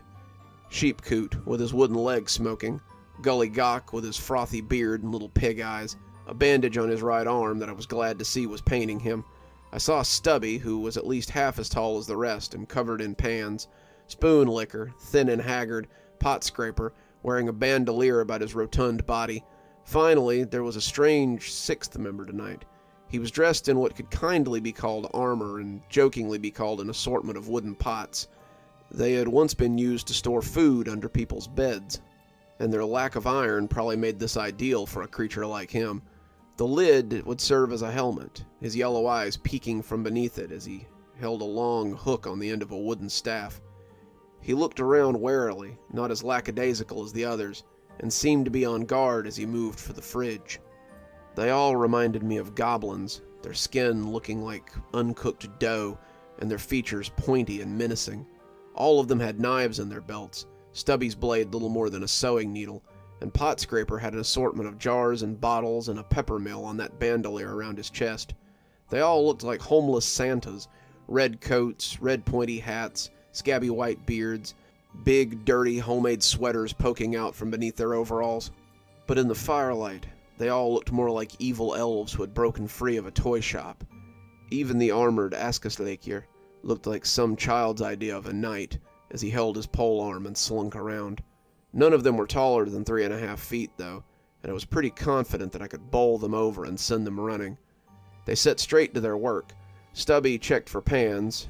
Sheepcoot went to my freezer and grabbed for the frozen sheep cutlets I kept there. Spoon Licker had to settle for licking the spoons on the wallpaper of my kitchen. Gully Gawk set about finding cream in my refrigerator, throwing things on the floor as he hunted.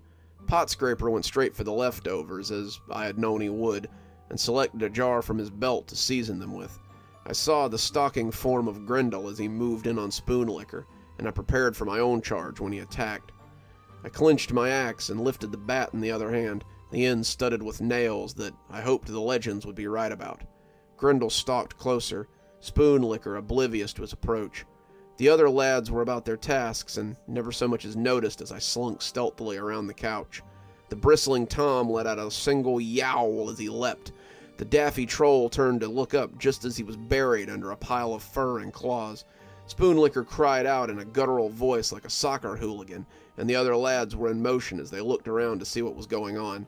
I yelled as I swung the club, running at Pot Scraper as he coolly stared me down and tossed whatever it was in his hand at me. A cloud of powder enveloped me, and I was stopped cold as my eyes stung and my nose ran. I had stepped into a whirlwind of heat, and I shut my eyes as the cloud swirled around me. The first time I was stabbed, I barely felt it, with all the adrenaline kicking around in me. By the 10th time, it was just one more pain amongst many.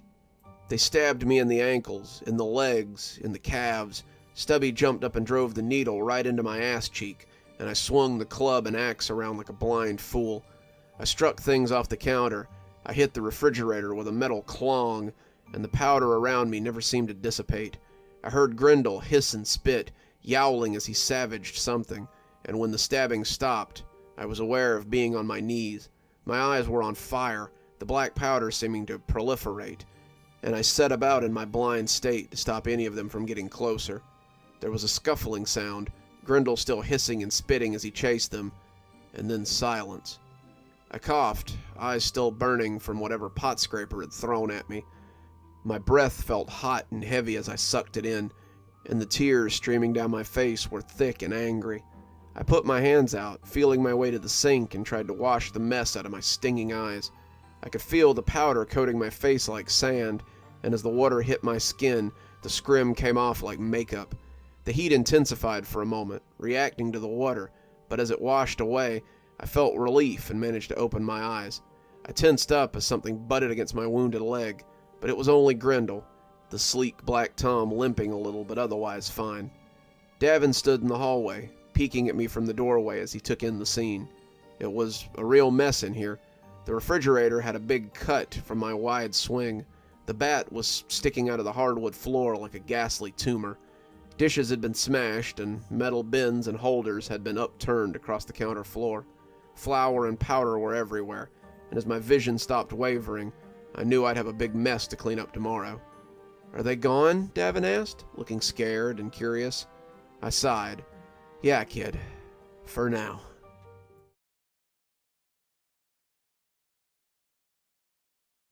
December 18th.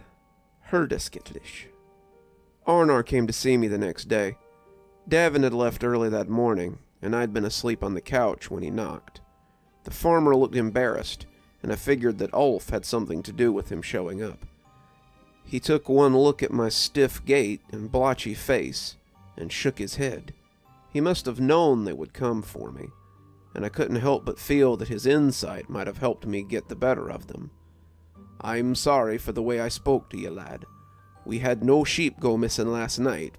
No damage to the cows either, but it looks as though you may have been the reason why." "Yes, sir. They were too busy breaking into my house and stabbing me in the ass to worry about livestock, I suppose." I told him what happened, and he tried not to laugh when I told him how Pottersfell had nearly blinded me. "You had to know that old goblin, Gilgigor, would want revenge for what you did to him. How are you for food? I'll bring you some pots and pans if you need them." "I'll be fine. I can make it through this," I said, not really sure if I could or not. He smiled at me and smacked me sturdily on the shoulder. "You may not be of the land, boy, but you have grit for certain. If we can help you in any way, let us know." I perked up a little bit.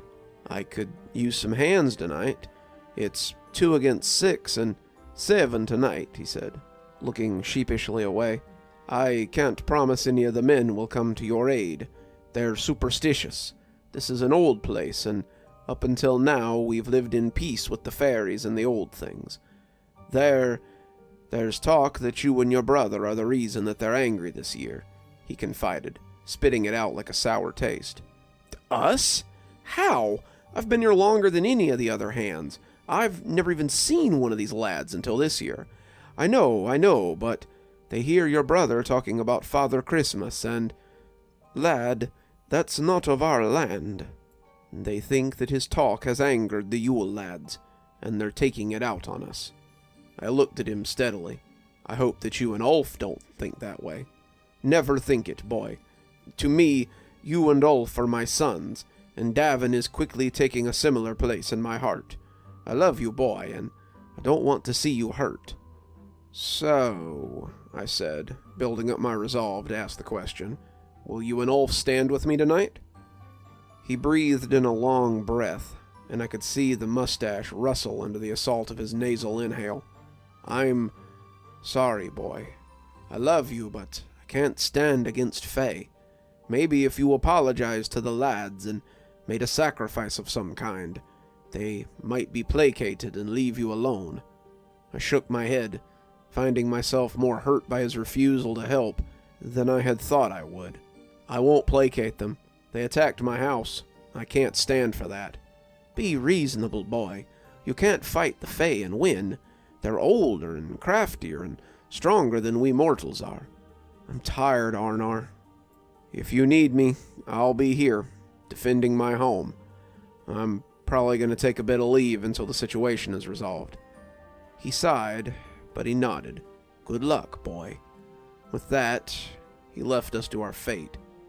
Davin came back around lunchtime. He flopped onto the couch and looked upset as Grendel hopped up onto his chest.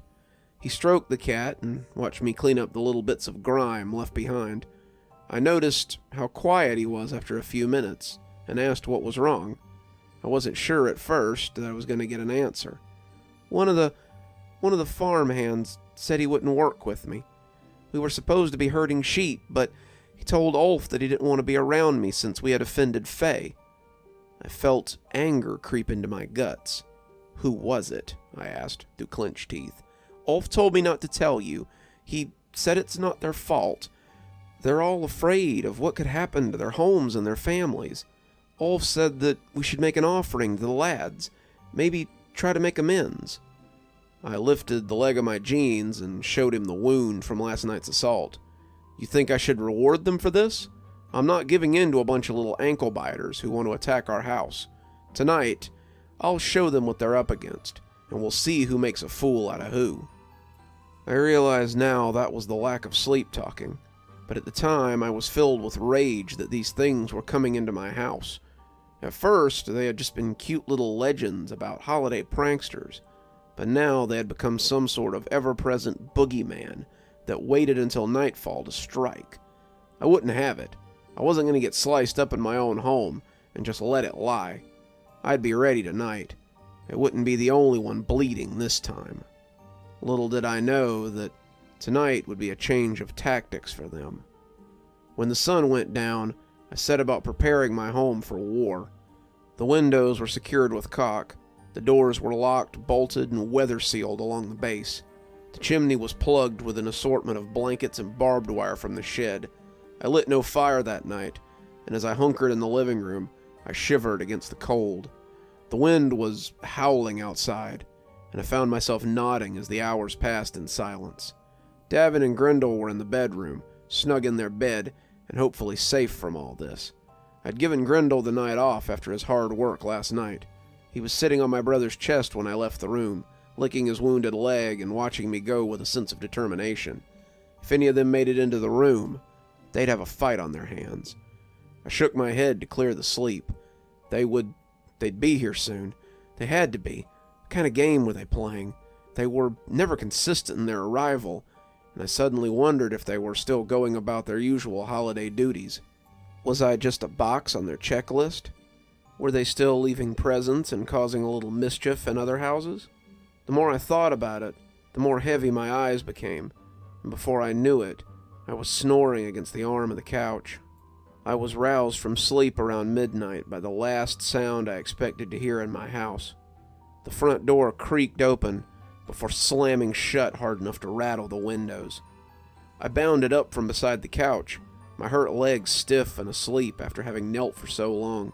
I ran to the door, expecting to see all 7 lads waiting for me on the mat. But there was nothing.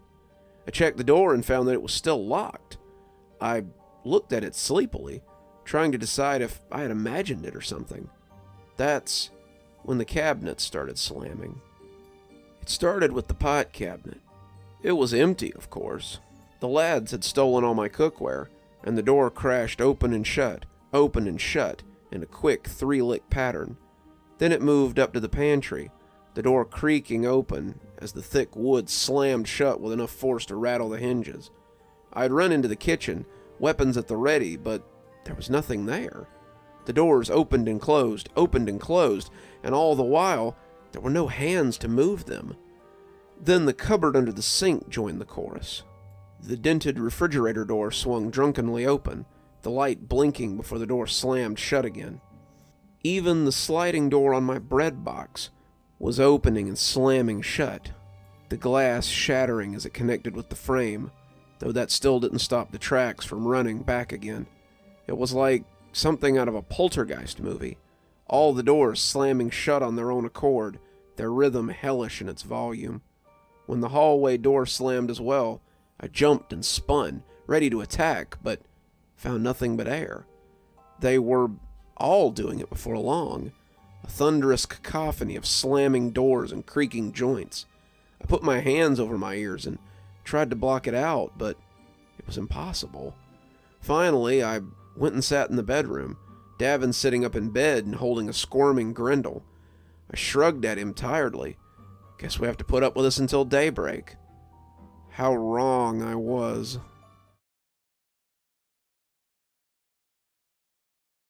December 19th, Skirgomer. The doors didn't stop slamming that day. Well, that's not exactly true. As I lay in my bed, my own door braced with a chair, I would feel my tired eyes try to slip shut. My brain would beg for sleep. My body would try to oblige, but the second my soft snores would begin, the door to my room would slam shut and I would wake up. I repeated this process throughout the day, nearly sleeping only to be jerked violently awake again. Coupled with my lack of sleep from the last few days, it started to take a toll. It didn't seem to matter what I did to the door either. I tried locking the door, but it seemed the mechanism held no power here. I would bounce awake, trying to throw it open to see who was on the other side, only to find it locked again. I tried tying a bedsheet around it, securing the other end to my desk, but the door would always slam, and I always found the sheet untied. I tried the chair, tried tying the sheet to the chair. Hell, I even tried throwing the mattress off the bed over the door, deciding to sleep in a beanbag on the floor. No matter what I tried, the door still slammed, and I still woke up. The only other time it stopped was when Ulf came to call around mid-morning. I was getting tea in the kitchen, hoping that a cup of chamomile would put me to sleep, when I heard a soft knock on the front door. I nearly dropped the teapot as I charged towards it, Grendel running scared as he tried to get out of my way. I didn't know what prank this was, but I was mad enough to throw caution to the wind and play into this trap. I was mad, I was hurt, and I was exhausted. If they were going to play childish pranks now, then I was going to punt this little asshole down the road until his head smashed on the sidewalk. Ulf backed away a step when I threw the door open, my face likely looking crazed. "Geez, Da said you were looking rough, but I didn't know what to expect. Did you get any sleep last night?" I threw the door open and indicated the rest of the house. "Who can sleep? These little bastards won't stop slamming doors. All the doors. All night." Ulf popped his head in and looked around, clearly concerned. "I don't hear anything," he finally said, after listening for a few minutes, and I snarled at little creatures who were likely laughing at me as we spoke. "You seem tired, Frady. Maybe it's time to make peace with the wee folk.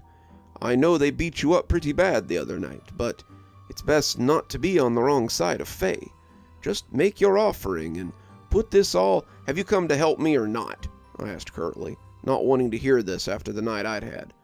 "I'm trying to, but you're making it very difficult. I don't know how the Fae work in your land, but out here they tend to be a little less understanding of slights. Unless you're prepared to hunker down with me and help me fight them off, I don't think I need any help." Ulf blew out a breath and shook his head.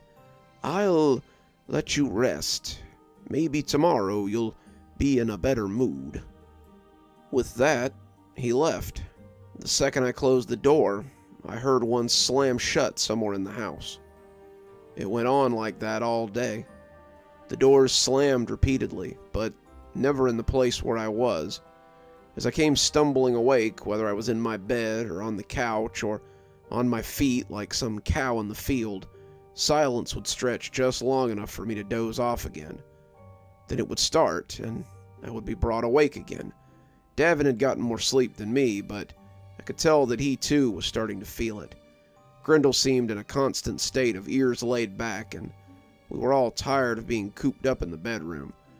I'd brought them food, not wanting either of them to go out into the house, and I'd guarded the bathroom door when David needed to use it.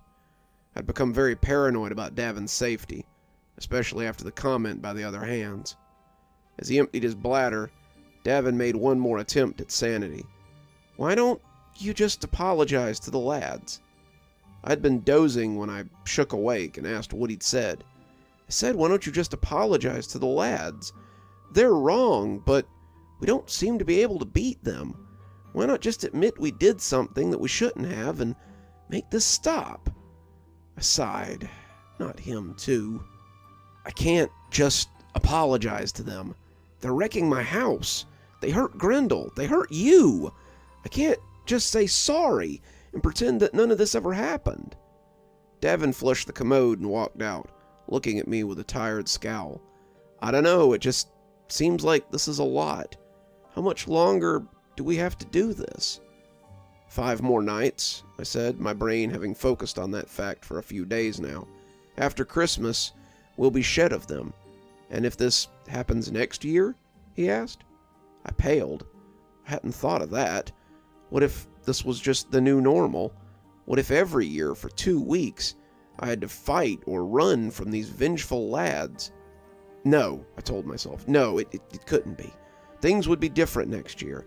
This couldn't go on. It just couldn't. I'm gonna go get some sleep, Davin said, realizing the silence had gone on a little too long.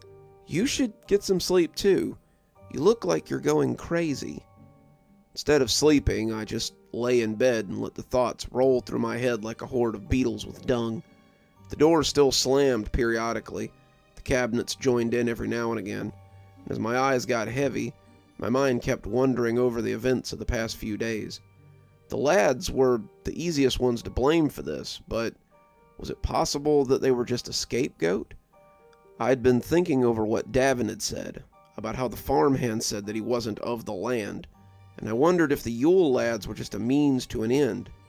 What if this was all some elaborate trick to be rid of the foreigners? Maybe it had never occurred to them that I wasn't of the land either until now. My voice had a hint of an English accent, but most of them spoke English, so it never bothered them. Had the arrival of my younger brother made them realize I wasn't a native to the area? Why should that matter anyway? Most of them could trace their roots back to other places. No, this had to be something else. As I lay in bed, however, it became harder and harder to think clearly. The longer I thought about it, the more I realized that I had to be sure. I think that might have been the first time I contemplated a new plan. A plan that would prove even more devastating than the last. The next thing I knew, the sun was setting, and I was aware that I'd been laying in silence for most of the afternoon. This made me apprehensive. Davin was asleep, the feisty Tom curled up on his chest as he too breathed lightly. But I wasn't about to get tricked. What was going to happen now? Were they going to ambush us? Would my door suddenly pop open and all 8 tonight, Yule lads come screaming in to finish the job?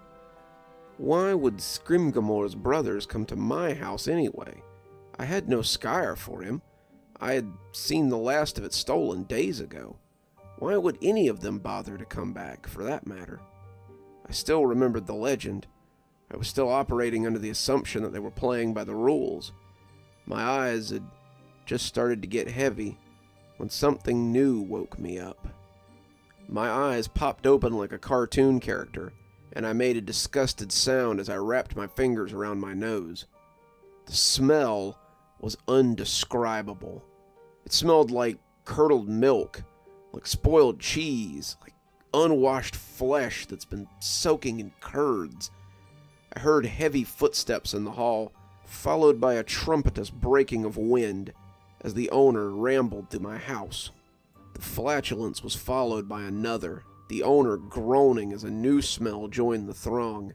It smelled like an overripe outhouse, that sickeningly sweet smell of lactose gas. I tried to get up, reaching for the nail bat as I came, but the smell made my head swim, and I sat down hard on the bed again. I covered my mouth with my free hand, the vomit hot and ready as it tried to make its way up my throat. Davin came awake suddenly, gagging wetly as he covered his face with his hands. The viscous substance slipped through his fingers, pattering onto the bedspread as his body jerked and bucked. He threw up all down his front, his heaving becoming dry as he pushed everything out of himself, and he covered his nose with his hand as he tried to block out the smell. Grendel's reaction was even worse. The cat was writhing on the coverlet, trying to cover its nose with its paws. Grendel threw up too, a noxious mess sputtering from his nose and mouth, and he stumbled off the bed as he fell to the floor. He wobbled, looking like he might be drunk. "What is that smell?" Davin asked pitifully, doubling over as he dry heaved. I don't know, I bellowed, staggering up and reaching for the door. I felt like I might throw up too, and the food I'd eaten for dinner churned in my stomach like an angry sea. I'd smelled all kinds of animal waste, been around dead things, and even had to empty and clean out an old latrine once, so that the toilets had somewhere to drain.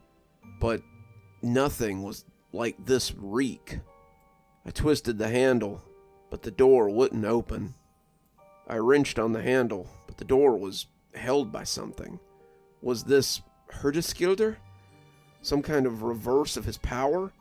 I don't know, and I didn't care. I just wanted to be free of that smell. There were no windows in my room, all the windows being mostly in the front of the house, and the door remained our only point of egress. I kept pulling, retching, listening to Davin heave as he staggered out of bed. I heard Grendel hiss and leap away, his own piteous mews coming as he dug his head under the bed. We ended up making masks out of cloth, but it did little to blunt the smell. When dawn broke, the door finally creaked open noisily. The smell lingered on, though, filling the house with a nauseating aroma of rotten eggs and bad cheese. It seemed the Yule lads had decided that chemical warfare was next on the agenda.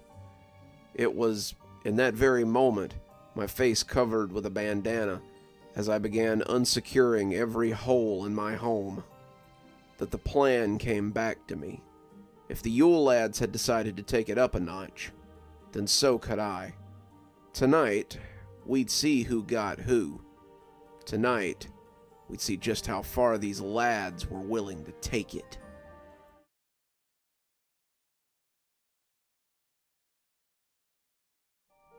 December 20th. Bukranagir. It was a miserable night. Davin, the poor kid, spent the early morning lying on the floor and heaving noisily. I understood completely, but we really couldn't leave. We could hear the lads out there tearing the house up again, and leaving would put us right in their hands. The room reeked of vomit, but somehow it still wasn't as bad as the smell that came from under the door. It was something indescribable.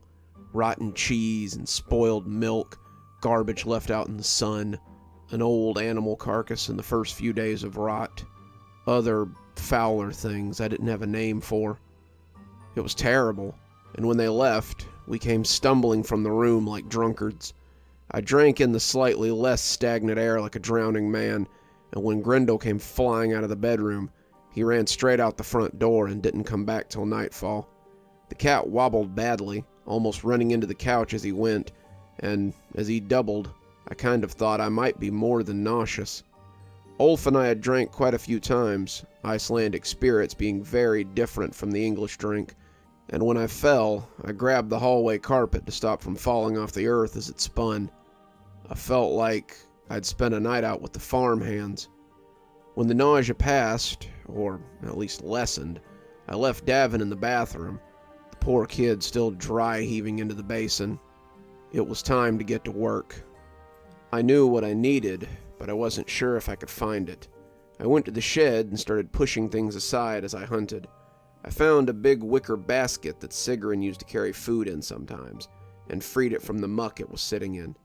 It was sturdy, the inside ringed with metal hoops like a barrel, and I felt sure that the oil or whatever it was sitting in wouldn't hurt it. After a little more searching, I found a battered old kettle too.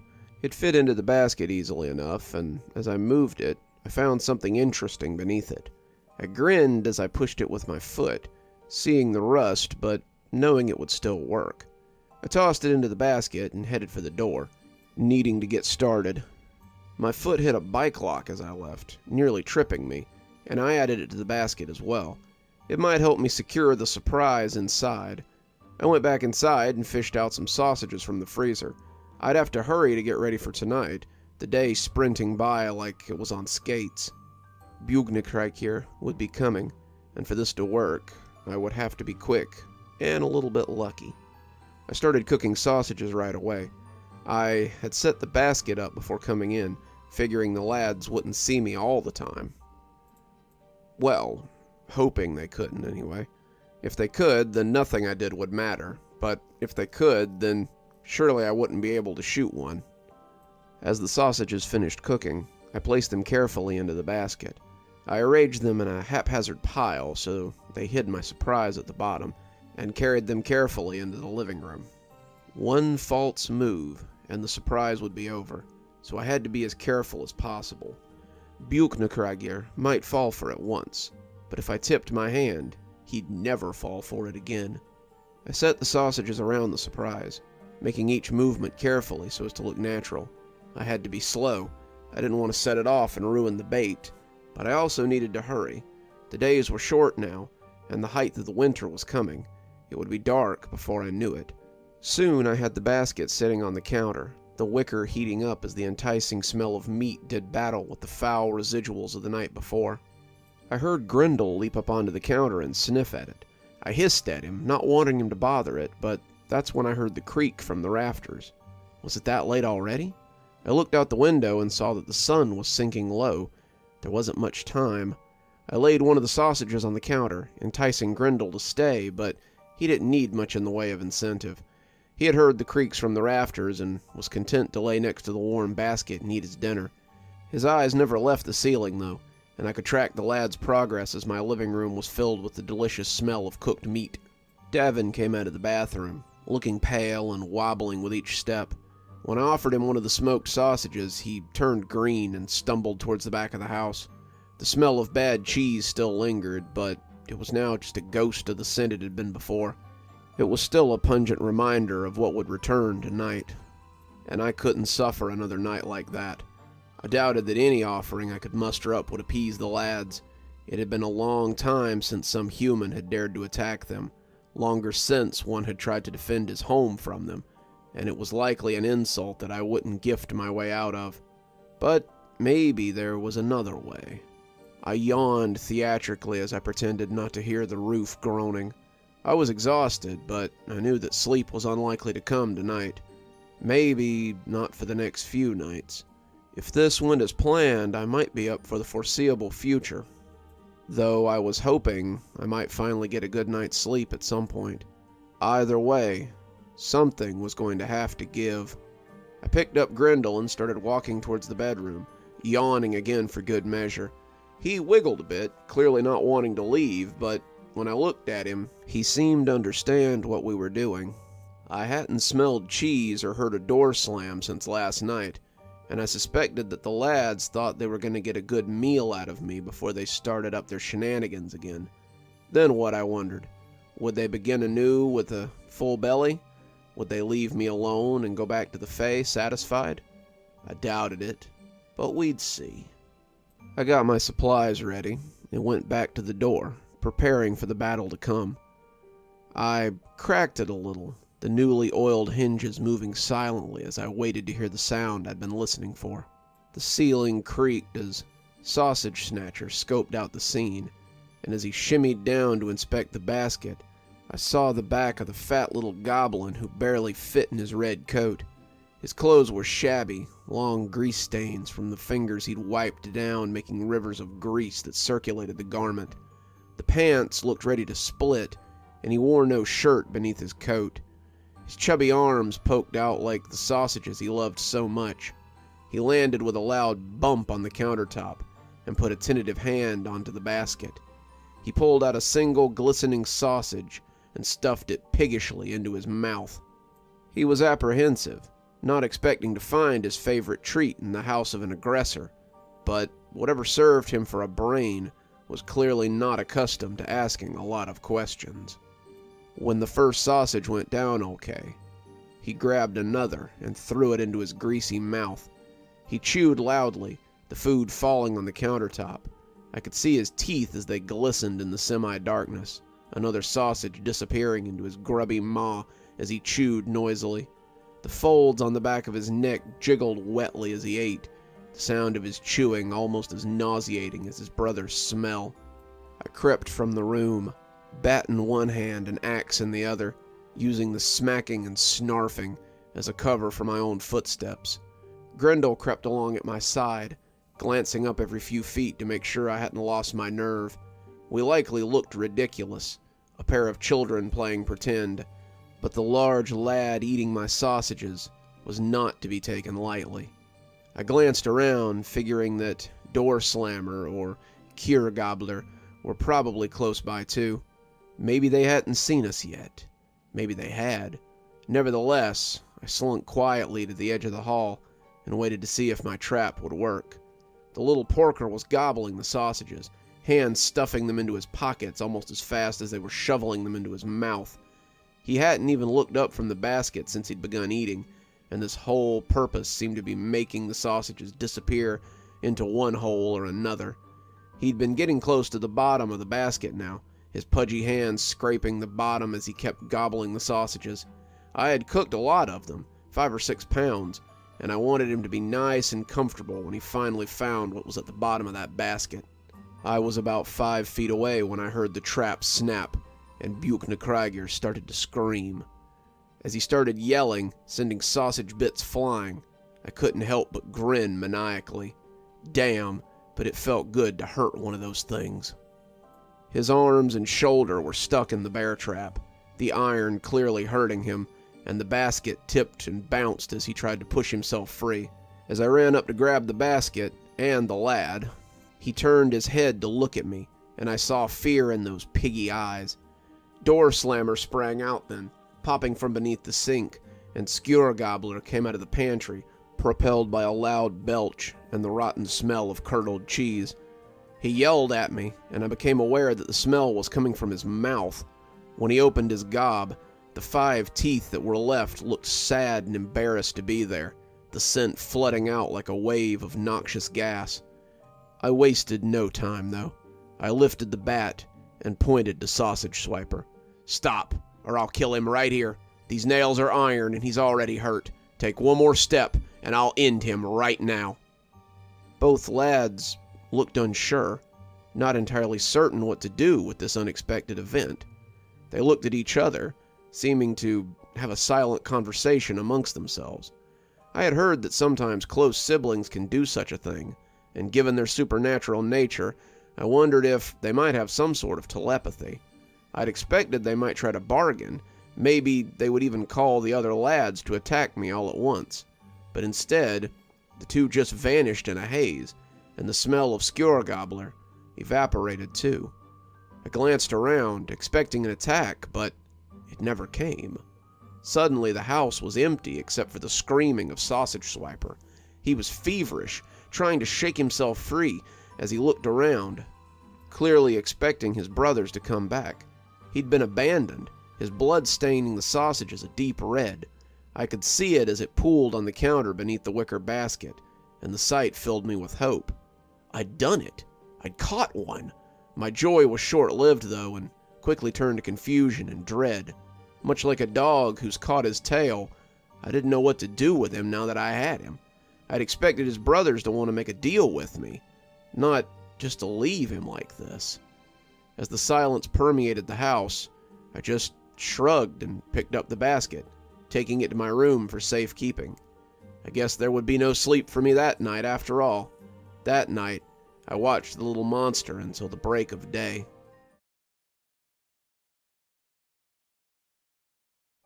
December 21st. Glucageier. I wish my shot had missed. I wish I'd never seen one of the lads in the flesh.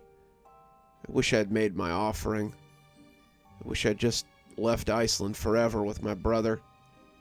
I wish I'd never fought these Yuletide horrors at all. Above all, I wish I'd never taken Sausage Swiper hostage. At the time, however, I was ecstatic. I sat in my room with the basket, grinning like Captain Silver as he stood over his treasure. He had stopped screaming after the first hour, and now he just hunkered in his trap and grumbled. The grumbling and infrequent yells were the only proof that he was still alive, and that was good. I wanted him breathing for the second part of my plan, the part where I gave the lads their gift. The 21st would mark something of a lull in the conflict. I should have taken advantage of it and got some sleep. Instead, I watched the fat little Fay as he growled and wiggled and tried to get free of the bear trap. I say bear trap, but it was really more of a fox trap. There were no bears in Iceland, and it was something we used to catch the little beasts when they came to steal food or became a nuisance. Their pelts were pretty warm and very beautiful, but we tried not to kill them unless we really had to. It was almost too small for the little porker. He was trapped at the shoulder, the bike lock I had used to secure him to the metal frame on the basket, the only thing keeping him there as he lay on the bottom. He had figured out pretty quickly that he couldn't open the trap with his bare hands. Something about the iron the trap was made of sapped his strength, and he had only really struggled for the first hour or so. Now he lay there, piggy little eyes glaring at me, as he tried to find some way to get loose from his new prison. Whatever the iron did to him also stopped him from using magic, so that was an added bonus. At least I wouldn't have to worry about waking up with a mouthful of dung or my teeth made of beetles or something. Davin stretched as he woke up, but he drew back in surprise when he noticed the lad in the basket sitting at the foot of the bed. He had managed to sleep through all of it. The kid really could snore through a bomb, and now he was wide awake and terrified. He cried out as the lumpy thing hooted at him, though whether it was a plea for help or an insult, I didn't know.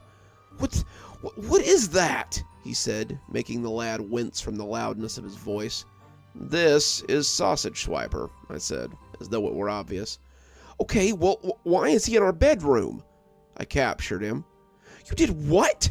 Davin asked, seeming scared and unsure at the revelation. "I captured him, and now I will trade him for a cessation of hostilities. They can't have 13 lads if one of them is stuck here with me, can they?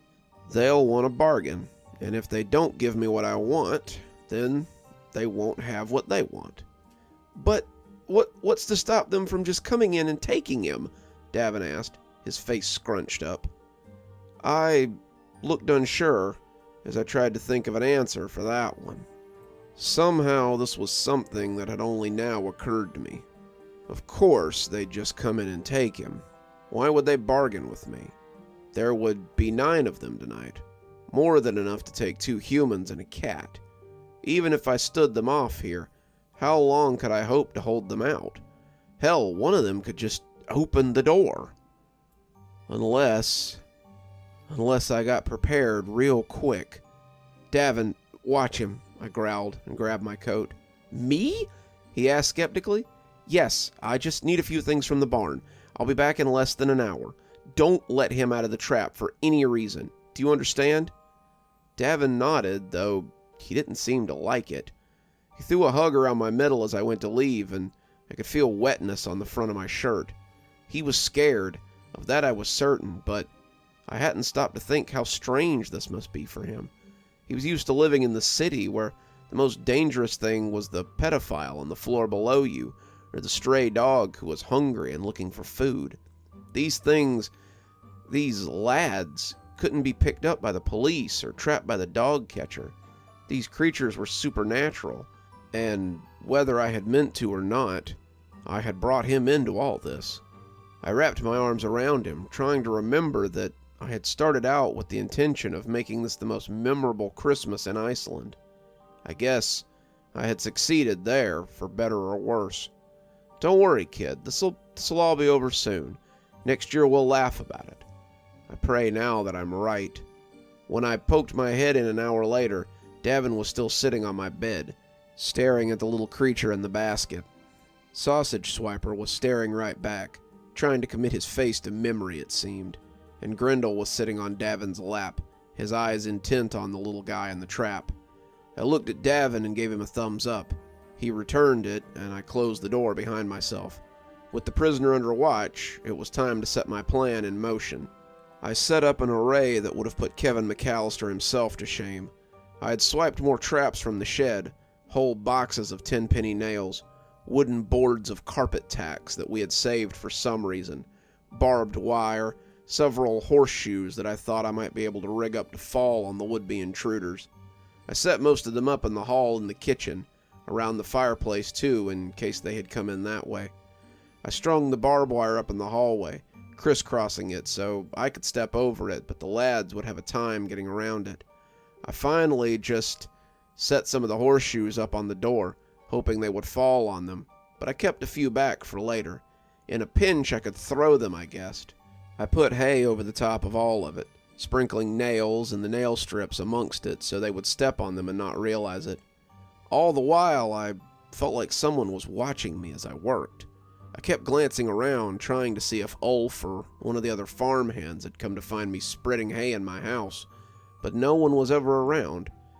It was a hard feeling to describe, like bugs crawling on me, but no matter how many times I looked, there was never anyone there. It made me work faster as I tried to get it all done so I could leave the front room for the quiet solace of the back of the house. As the afternoon crept in like a thief, I grabbed what little food we had left and brought it to the bedroom so we could have something to eat while we held out.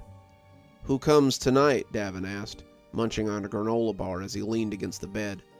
"Glukagayr, the window peeker. They say he watches people through their windows, trying to find things that he'd like to steal. At least, we don't have to worry about that. There are no windows for him to look through back here." Davin nodded, but seemed unsure. I finished up my meager dinner and sat to watch Sausage Snatcher. He was asleep, I thought, or just pretending, and it didn't take long before Davin was snoring too. I tried my best to resist the urge to sleep, but after so little sleep lately, my eyes were soon slipping shut. What if Sausage Snatcher was just pretending? What if he got away and joined the other lads? What if I was snoring a minute later, head pillowed against my arm, and I almost slept through their arrival.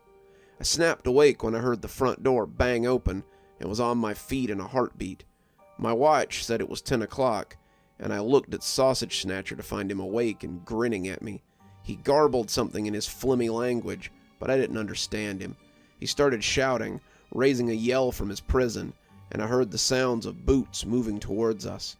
I pushed the basket lid back down, muffling him somewhat, but they had to know where he was. I listened, expecting to hear the sounds of anguish, of surprise, but the lads navigated my traps easily. They were in the hallway in short order, and that was the first time I heard one of them come down on a nail or find a trap in the hay. That's when it hit me. How could I have been so stupid? Window Peeker had probably been watching me all afternoon. He couldn't see me putting traps in the back of the house. No windows back there, so the traps in the hallway were a complete surprise. They squealed and yelped as they found the nails, the fox traps, the tack boards, and I was glad that something had slowed them down. I woke Davin, handing him a crowbar and telling him to be ready when the door opened. Davin gripped the crowbar, looking nervous but ready. Grendel too seemed ready for anything, hunkered low as he prepared to pounce on the first thing through the door. We stood for a count of 30, before the door sprang open, the nails I had used to hold it shut flying back like shrapnel. Potosfil was first, the armored juggernaut running in with his wooden armor clanking. Giljagor was behind him, and I launched a horseshoe at the bulbous head as he came screaming into the room. It struck him right between the eyes, and I roared out my laughter as the armored lad caught my axe on his hooked pole. It was hard to tell who was after that. I saw Grendel jump on one of them, slashing and tearing as he rode him to the ground. I saw Davin swinging his crowbar as the little shadow moved in on him.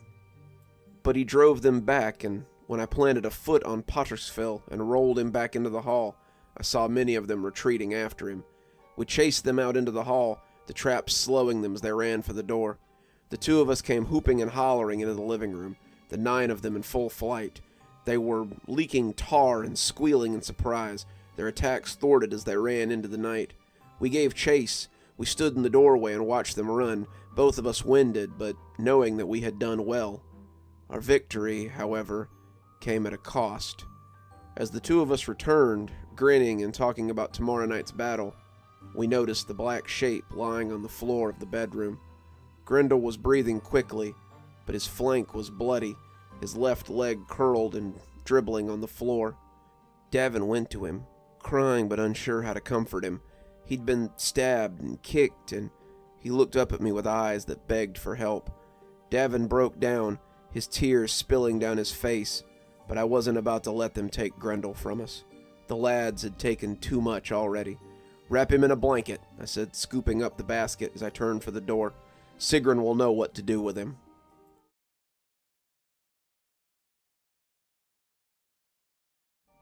December 22nd. Gottapuffer. Olaf came out onto the porch to talk with me. I was sitting with the basket on my lap, staring at the snow. He took one look at the basket and shook his head. "I see you opted to provide an offering." "Not so much," I mumbled. Ulf opened the basket, but recoiled when he looked inside. Sausage Swiper leered up at him, his look predatory, maybe a little pleading as well. As Ulf set the lid back on the basket, the lad groaned pitifully. Ulf looked at me in disbelief, clearly impressed, but clearly understanding the gravity of what I'd done better than I did. "Do you know what you've done?" he said, as if he couldn't even believe it. "Yeah, I chose to stand and fight as a man does when his back is against the wall." Ulf rolled his eyes. "I swear, Frady, the longer you live here, the more you sound like a Viking." "I wish I could say the same," I said darkly. Ulf threw his hands up. "What can I tell you, Frady? I'm sorry. If you want, I'll stand with you tonight, so that my mother's cat can take the rest of the night off." "How is Grendel?" I asked, afraid of how he would answer. "He's hurt pretty bad. Mother says that he needs rest. She's offered to let him stay until he feels better, but he won't be parted from your brother. I believe your brother is the first person I've seen him take to." "Can he stay here too?" I asked suddenly. "Only for a few nights. If their beef is with me, I'd rather keep him out of it." "Of course, but why don't you stay too?" I looked down, wanting to accept, but knowing I couldn't afford to be weak right now. "Your Da's been like a second father to me. I won't bring Faye down on his household." Ulf nodded. "If you're sure." "I am. I couldn't very well bring the lad with me, not into Arnar's house." That was why I was on the porch in the first place. I'd let Davin carry the cat, his yowls weak and pitiful, and I'd taken the basket with my prize inside. Sausage Snatcher had kicked and bit, shaking the basket with every thrash, but we had run like hell itself was after us to the longhouse. I could feel their eyes on me as we took to the night, window peeper probably keeping a tab on us, but they didn't try anything, and we finally made it to the longhouse. I had stayed on the porch as Sigrun worked on the brave cat. I didn't dare let the basket out of my sight, and I'd kept a foot pressed on it the whole time. He groaned and rolled, seeming to plead with me to just open the basket and turn him loose, but I cared little for his whining. Who cared if this little bastard was uncomfortable? He and his ilk had made my night a living hell, and they had almost killed Grendel. I was in no mood to show him any hospitality, no more than I already had. Ulf sat next to me, though he seemed a little uncomfortable at how close he was to the little beastie. "Were you serious about what you said? Would you stand with me tonight if it came down to it?" Ulf snorted and smacked me on the shoulder. "I will. If my brother is set against Faye, then I suppose I am as well." I smiled and threw a one-armed hug around him. "You're a good friend, Ulf." He went back inside for a little, and I heard him and his father talking loudly. I felt selfish as I heard them get louder and louder. Ulf was risking his place in the house for me. His father wouldn't cross the Fae, wouldn't dare to set himself against them. But Ulf was young and brash. He knew better, I was sure of it, but he would stand with me regardless. He came out with a duffel bag over one shoulder, and a resolute look spread across his face. "Let's go, before I lose my nerve," he half whispered. As we left, I heard the door push open, and Davin stepped frantically onto the porch. "Where are you going? Were you just going to leave me behind?" I could see Arnar in the doorway, his face disapproving, but he seemed to have come to terms with my decision to fight. "Stay here," I told him, getting down on his level as I explained the situation to him. "Stay with Grendel and keep him safe. He needs you to protect him now. I'll be back when this is all over. Count on it." "But..." He started to turn and look at Arnar, clearly wanting to go, but not wanting to leave Grendel behind. "Ulf's coming with me," I said. "He's going to help me defend the house. You rest. Keep Grendel safe." I'll come back when everything's done." He liked the idea of Ulf coming with me, and that seemed to be enough to turn him around and send him back to the injured cat. I locked eyes with Arnar, someone who seemed to know exactly what was in that basket under my arm, and he nodded before telling me to take care of his son. "I will," I answered, and the two of us set off. Ulf raised an eyebrow when he saw the house, taking in the hay and the nails and the various other things scattered across the dwelling. "Hard wood not to your liking? Careful where you step. I got traps under there." He nodded and picked his way through the house carefully. He'd brought an old axe, something I'd seen hanging over the mantel, and he smiled when I asked him about it. I knew the tales about the axe, of course, something his ancestors had passed down through the centuries, and the runes on it led me to believe his da when he said that it had once ridden in a longboat from Norway. Indiana Jones would have said it belonged in a museum for sure, but I let him tell it, just like he had when we were kids, as we waited for the lads to show up. He gave it a lick across the whetstone as he told the story, and the sound of that rasping blade almost put me to sleep.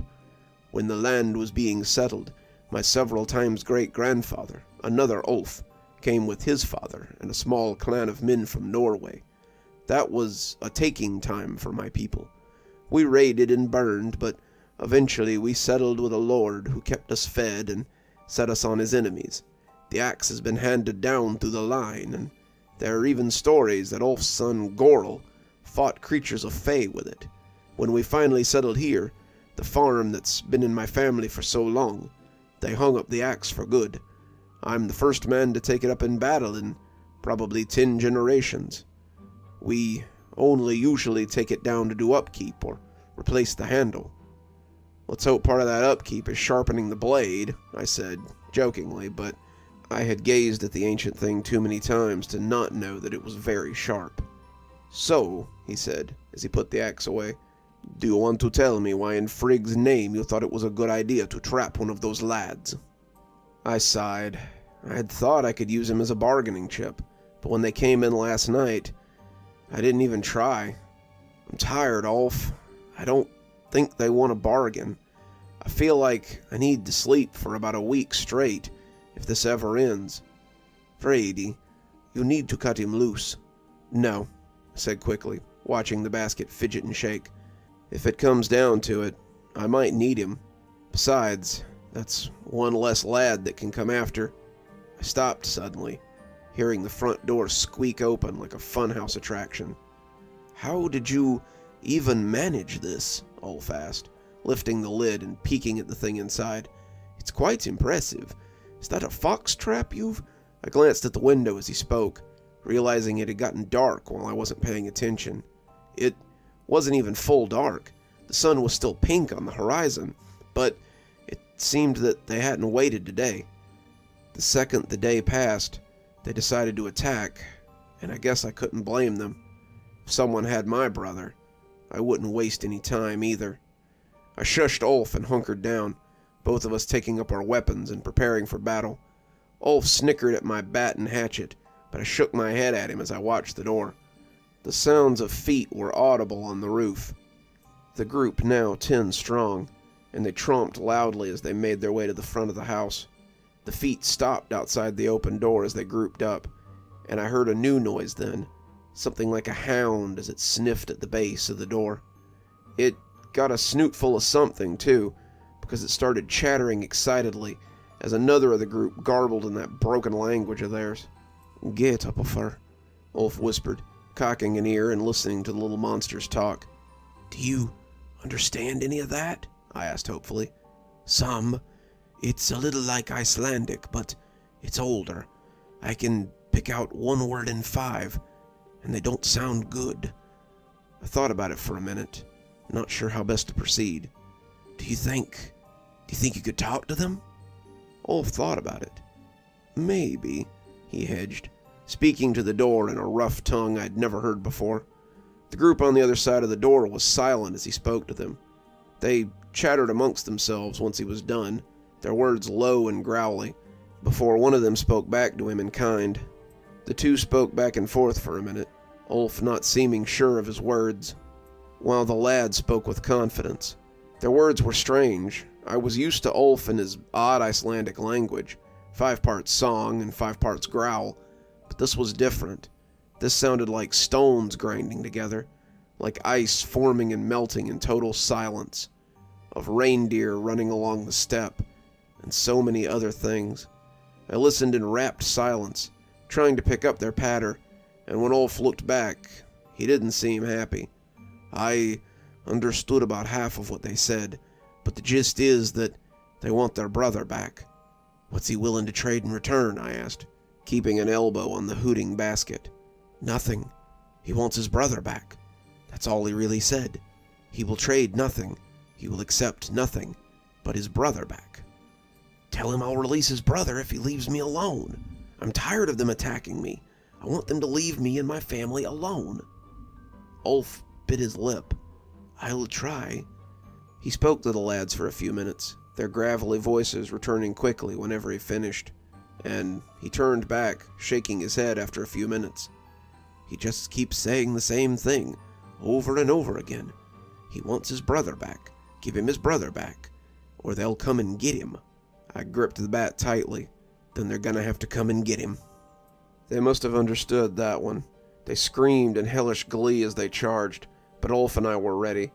We kicked the door that separated the mudroom from the living room, and they squealed as they hit it.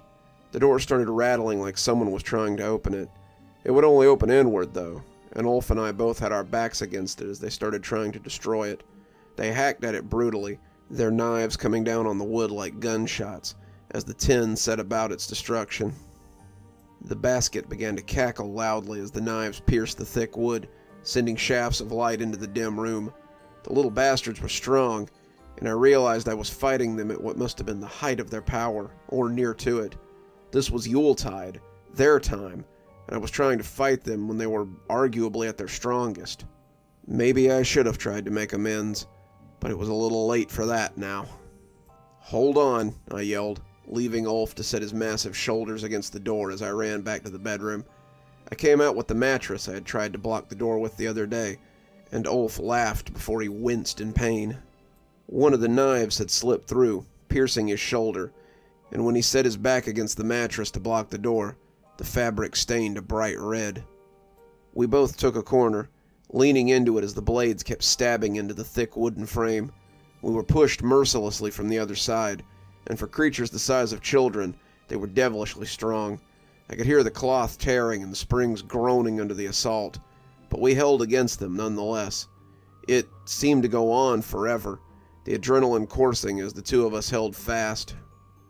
Soldiers often talk about time becoming funny in battle, but I never understood it until I spent time at the mercy of the lads. Sometimes minutes felt like hours. Other times, a whole night could go by in the blink of an eye. It must have been hours, though. It had to be, because I remember well when the pounding stopped. We were slumped, knees against the hardwood, and the lads' knives were still crashing against the makeshift barricade. I could see the light through the fabric on top, the back now little more than tattered rags and damaged wood, and I could hear their knives smacking at the springs as they tried to make their way through the barrier of iron corkscrews. Ulf was winded, his strength deteriorating as the hours went on, and I could feel my own shirt sticking to me despite the cold weather billowing outside. We couldn't last much longer. There was no way we could hold out. We knew it. Then my digital watch chimed midnight, and the thumping stopped. I don't mean it tapered off. I don't mean it slowed to a halt. I mean, it just stopped. Ulf and I looked at each other with suspicion, not sure what game they were playing. I lifted the corner of the mattress and peeked into the mudroom, expecting to have my head taken off. Instead, all I saw was an empty doorway and the hanging remains of my front door. They had just left for no conceivable reason, and I didn't like the look of it. December 23rd. Kretkoker. Do you see them? Ulf whispered, half gasping as he got to his feet. No, but that hardly means anything. Ulf joined me near the door and looked out into the yard. The snow blew and the wind howled. December in full force raging outside. The trees creaked in the blow, but I was surprised to see not a single footprint in the fresh powder. Small as they were, they should have left some sign of their passing. Ulf bit his lip, just as confused as I was, and when he looked back to me, I could see the uncertainty written across his face. I don't like it. It feels wrong. Why did they just stop? I don't know, but I agree. Something is fishy here. We took some boards and used them to hold the mattress in place, the wind blowing against the house outside and making it groan. The house seemed to sag under the weight of all the silence, the snow creaking on the roof, the wind pushing at the walls. Ulf and I listened for even the slightest sound of lads, but it was as if they had evaporated. We had gone from defending our door with the mattress, knives hitting the springs again and again, to total silence in the course of a few minutes. Should we maybe make a break for it?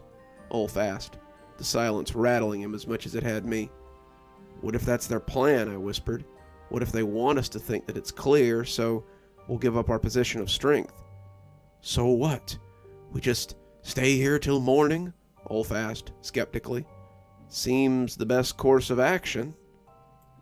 Ulf took a seat on the couch, but it didn't seem to comfort him. His eyes kept straying to the window, the idea of the lad's eyes watching him, making him uncomfortable. I couldn't blame him. Picking my way towards the kitchen, I couldn't help but watch the windows as I made tea. Tea seemed about the only thing I had left in the house, aside from some TV dinners, and it helped calm me down and keep me awake on these long nights. I found myself glancing up at the window every few seconds, wishing I had covered them or something. I expected them to burst open any minute, the lads rolling in on me as they took their terrible revenge, but the waiting was almost worse, despite there being nothing we could do about it. So we waited. It would be hours until dawn. Icelandic sun cycles can put sunrise at 11 a.m. during winter, but that's never seemed to matter to the lads. They had always seemed to leave around morning time, and could appear any time after the sun went down. They didn't seem to have any particular arrival schedule, but I suspected that their departure time was due to children. The Yule lads had always dealt mostly with the schedules of children, you see, leaving gifts and making mischief while the kids were asleep, and it seemed that their antics ended when a child would normally be awake. It didn't seem as hard and fast a rule where I was concerned. They were out for revenge, after all. But something about the true night gave them a sense of power. If we could hold out until morning, we might be okay. We sat near the door with our tea, neither of us feeling comfortable in the living room. Our adrenaline was racing, and our ears were cocked for any sound of approaching elf feet. I was listening for the familiar tap of boots on the floor, the scrape of Patterskfell in his wooden armor, the sniffle of Gettelfur. I heard something now and then, a rustle or a groan from the ceiling outside the room, but with the wind and the snow, it could easily have been the eaves creaking under the weight. I dug in, expecting to be attacked at any minute, but the adrenaline was making Ulf twitchy. Ulf's eyes darted around like a trapped cat, and he seemed in danger of breaking the handle on his axe if he twisted it much harder. I could understand his discomfort. This would be like a murderous Father Christmas coming down the chimney with an axe for me, but it seemed to make him progressively more upset the longer the silence stretched. He was a farmer, a sheep herder. Fighting creatures of Fae was not something he was supposed to be doing. Hell, it wasn't something any of us were supposed to be doing. As the hours ticked by, Ulf began to slip into madness. At 2 a.m., he looked up suddenly, looking out into the hall. We had moved into the bedroom, the lack of windows making us feel a little safer as we guarded Sausage Snatcher. He was snorting softly, grunting every now and again, but he seemed to understand that our time with him was limited. He was uncomfortable, but he would be freed soon, one way or another. Even with all the anxiety and adrenaline pumping through me, I found myself nodding as I listened to the little creature snoring. Ulf, however, seemed immune to all the snoring spells. He started at the door like he wanted to set it on fire, and when he jumped up, I snorted awake violently. Did you hear something? I whispered, gripping my bat tightly. I need something to drink. I blinked at him in surprise. Now? What if they're still out there? I'll take my chances. I can't sit here another minute and listen to this house creak. I'll go good and truly insane if I do. He went through the door slowly and carefully, and I jumped up to try and stop him. Ulf, wait! He was in the hall already, though, slipping along quietly as he tried to look in 4 directions at once. I stopped at the door, my feet refusing to go any further, my body trapped in limbo as I watched Ulf peek around into the living room. He looked to the kitchen, looked to the fireplace, but when he looked to the front door, I saw him linger there. The mattress was gone, simply disappeared, and the door hung open as the snow became small hills on the hay. Ulf had the decency to look remorsefully at me before making a break for the front door. That's when I heard him gag and watched his body come up short as he came even with the couch. That galvanized me, and I ran from the room to try to help him. He just stood there amidst the hay and the ruins of my traps, looking like a fish on a hook for all intents and purposes. It would prove to be a fitting analogy. As I came closer, I realized that stand was the wrong word. Ulf's feet were twitching, his toes jumping on the floor like he was having a fit. His arms jerked like he was in shock, and I realized what he looked like a moment before I saw the thread. They should have been visible. I should have been able to see the hundreds of translucent strands that hung from the ceiling, each ending in a silvery hook with a brutal tip. He had been pierced over a dozen times, maybe even 24, and they stuck into him like bee stingers. He shook a little as the blood oozed down his front, and when he turned, I could see that a few of them had found their way into his face. His features were a rictus of pain, and I thought Ulf looked like a puppet who's just noticed his strings. When he was jerked into the rafters, the axe spilling from his fingers to clunk to the floor, I heard the lads giggling and knew we had been tricked. I looked up into the shadows, wanting to help him, but I couldn't think of any way to get up there to him. I could see all the hooks around me, my eyes finally seeing them now that I was aware of them, and as their boots thunked above me, I ran back to the hallway so they couldn't simply fall on my head. The basket I'd slung under my arm, my constant albatross, began to shake violently, and I almost dropped it as the little creature tried to take advantage of my distraction. I couldn't fight them and keep hold of Sausage Snatcher, and I feared that if I let him escape, I'd never see Ulf again. I hated myself for being a coward, but the only way to help Ulf was to stay alive. I ran back to the bedroom and braced the door, the wood little more than Swiss cheese now, and the stacked furniture, keeping out anything that might try to stab its way through. I took the basket, its inhabitant laughing maniacally, and got into the farthest corner I could. I couldn't help Ulf. He was with the lads now. But if I could hold on to this little goblin, maybe I could still get him back. The laughter from the wicker prison was making me crazy, and I kicked out at him as I put my head against my knees and tried not to lose my mind. Watching my best friend get pierced with hooks and dragged into the rafters wasn't great for my mental health. As the minutes passed and my breathing reached something like normal, I decided it was time to go bargain. I walked out into the hall, basket under my arm, and called out to them. "This has gone on long enough. I'm ready to make a deal, but only if my friend is still alive." As if they'd been waiting for me, there was a note hanging from one of the hooks, written in perfect English, in an immaculate hand. "Meet us by the scorched tree at midnight. Come alone, or your friend stays with us. Regards, Keta Snicker."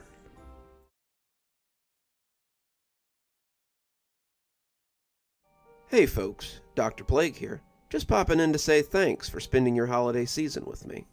I know the holidays are a little hectic, trust me, I'm well aware of that.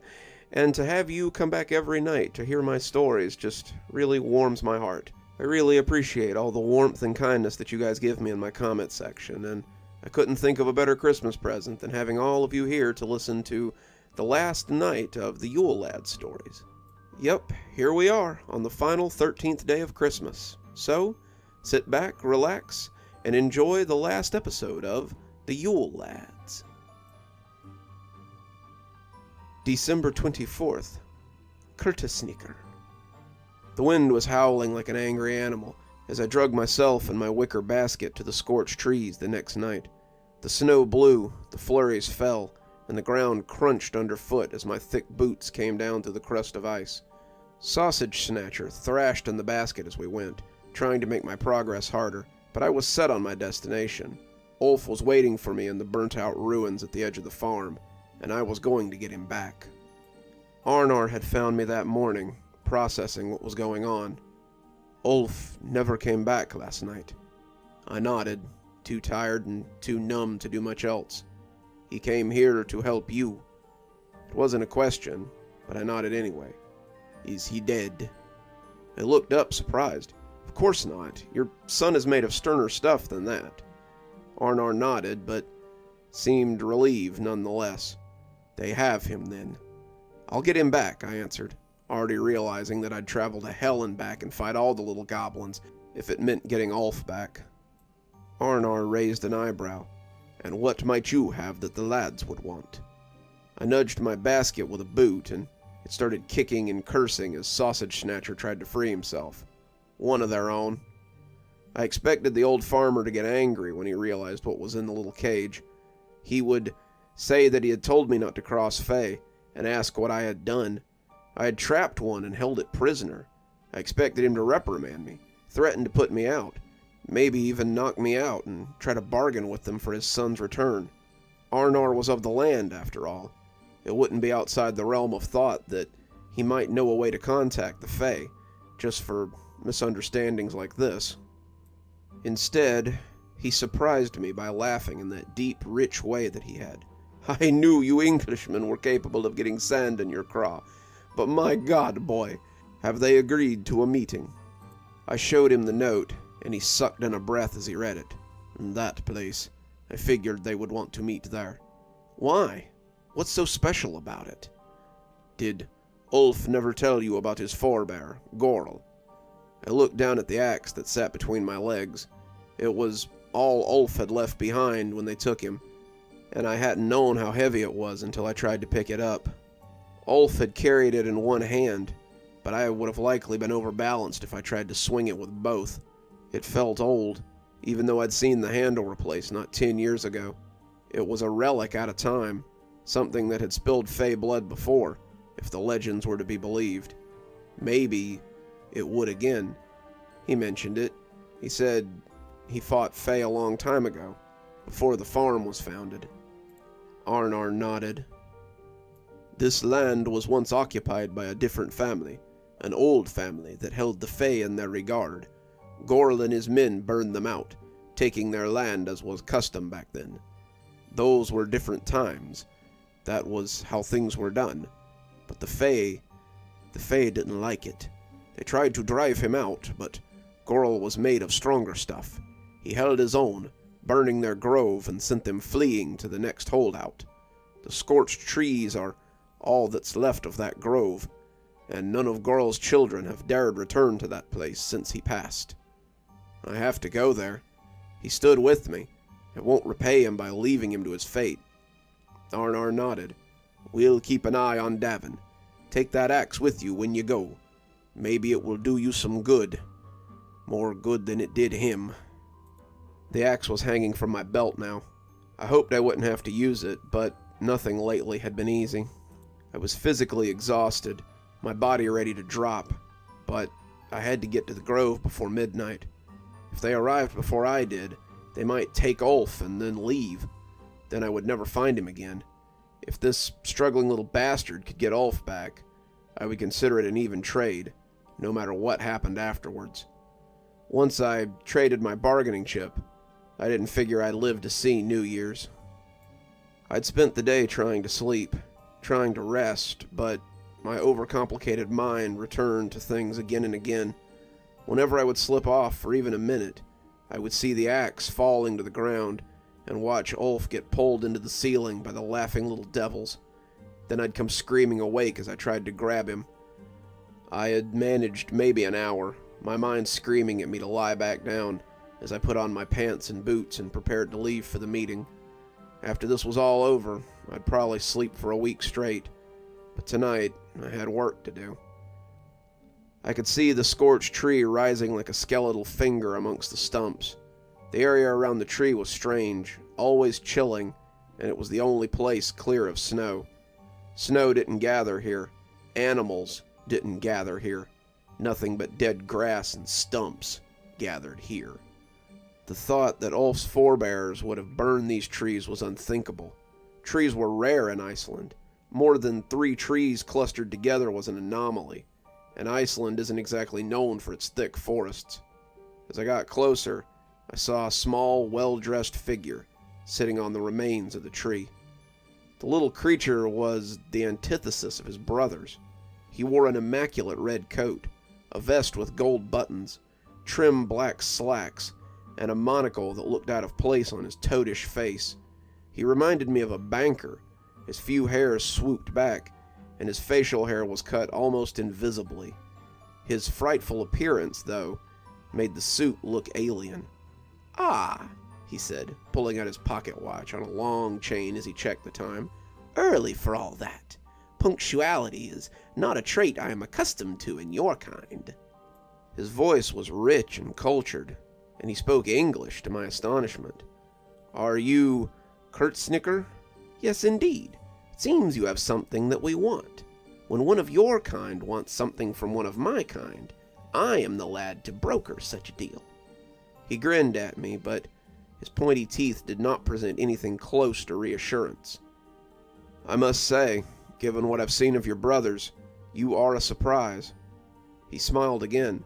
"As the Yule lad responsible for stealing candles, something that was quite a sought-after commodity when I first began, I found that sometimes it's best to develop a hook. People are more willing to trust a traveler on the road, a stranger on his own, maybe even a lost child. Someone who looks like me and sounds like my brothers isn't going to get very far in this world." "Speaking of my brothers," he said, segueing into the heart of the matter, "where is dear old Brugnakaiger?" I lifted the basket, but it was pretty clear that he could hear the awful little creature kicking around inside. "Where's my brother?" I asked, answering him with a question of my own. He sighed. "Straight to it, then." He whistled, and I saw a group of 11 marching someone with a bag on their head out of the snow. How had I missed him?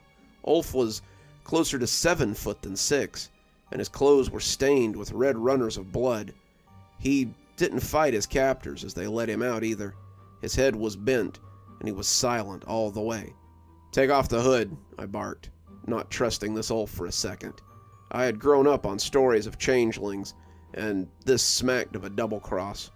Ulf was not precisely the target demographic for changelings, but they might have employed one nonetheless. The last thing I needed was a member of the Fae in the Longhouse, or the wrath of Arnar when his prized son was lost. Kurtznicker rolled his eyes dramatically. "Such theatrics! Why would I bring you the wrong human?" "Because it's the sort of thing that fairies do." He wrinkled his nose at the word, but said something to Patricksfell in the odd language of theirs. The little armored lad used his hook to snatch the bag off of Ulf's head, and I winced as I saw Ulf's beaten face. His eyes moved around widely, both swollen into raccoon pits, and when they fell on me, he grinned in a gap-toothed way. He looked terrible, his face a lumpy mash of bruises and swollen flesh. Some of his teeth were broken, some of them were missing, but he smiled grotesquely, regardless of the pain it caused him. "Frady, thank God. I wasn't sure you would make the trade with these little rats for me." I looked at Kurtznicker. "What the hell did you animals do to him?" He only shrugged. "He resisted, very strenuously. My brothers do not possess the same restraint that I do, and they became tired of his antics. I doubt my brother has suffered any less at your hands." "Prick his finger," I said, some of the smile sliding off of Ulf's face. Kurtznicker produced a stiletto from his belt, something that had started life as a letter opener, I had no doubt. He pricked Ulf's finger and squeezed a few drops of the big man's blood out as he squirmed. He invited me to have a closer look then. In the light of the moon, it was hard to tell. All blood looks black under the moon. but in the light of my flashlight, I could see his blood was red as it trickled into the snow. If it bleeds red, it's usually human. Sorry, I had to be sure. Ulf nodded. I'd have done the same. Can't be too careful with the Fae. Now then, since you've seen that we do indeed have your brother, maybe you could show us that you have ours. I took the top off the basket, spilling the little creature out onto the burnt earth, trap and all. His brothers made to approach, but I brought out the axe and held it close to the prone lad.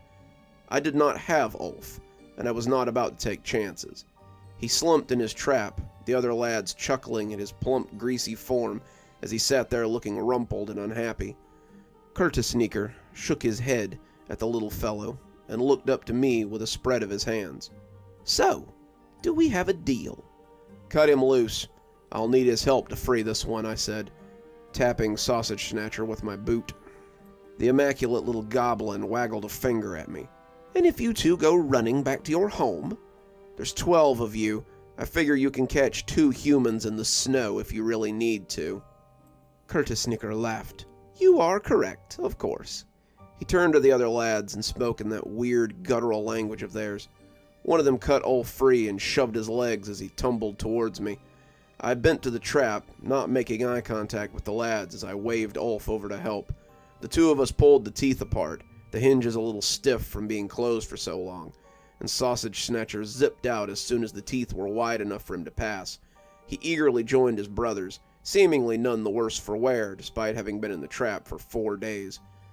Curtis-Sneaker turned to go, his brothers already leaving, but I had one more question for him. So when will you all be back? He wrinkled his deformed brow, looking more like a gremlin from the movie. Pardon? I've traded away my bargaining chip, so I'm asking when you and your brothers are going to come back for me. He laughed again, but it was a malicious sound now, devoid of the warmth that had been there before, if ever it had been. Fear not, man-thing. I've taken the last of your treasures as of tonight, so we'll consider your little mistake paid for.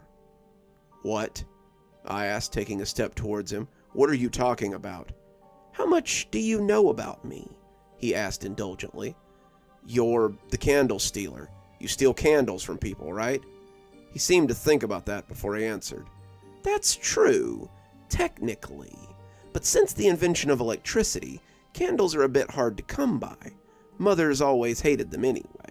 The wax gets ground up in her teeth, don't you know? Unlike many Fae, sometimes we Yule lads have to adapt a bit to keep ourselves relevant. Now I wonder, do you know what my mother loves to eat? Ulf sucked in a breath, but I only shook my head as the wind whistled around us. Children. Children are Mother's very favorite food in the entire world. That's why, not to toot my own horn, I am her very favorite amongst all her boys. Because what is a child but the light of a household?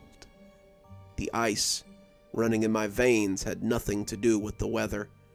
I felt like someone had slugged me in the guts. I'm sorry to say that while you prepared to rescue one brother, you quite neglected another.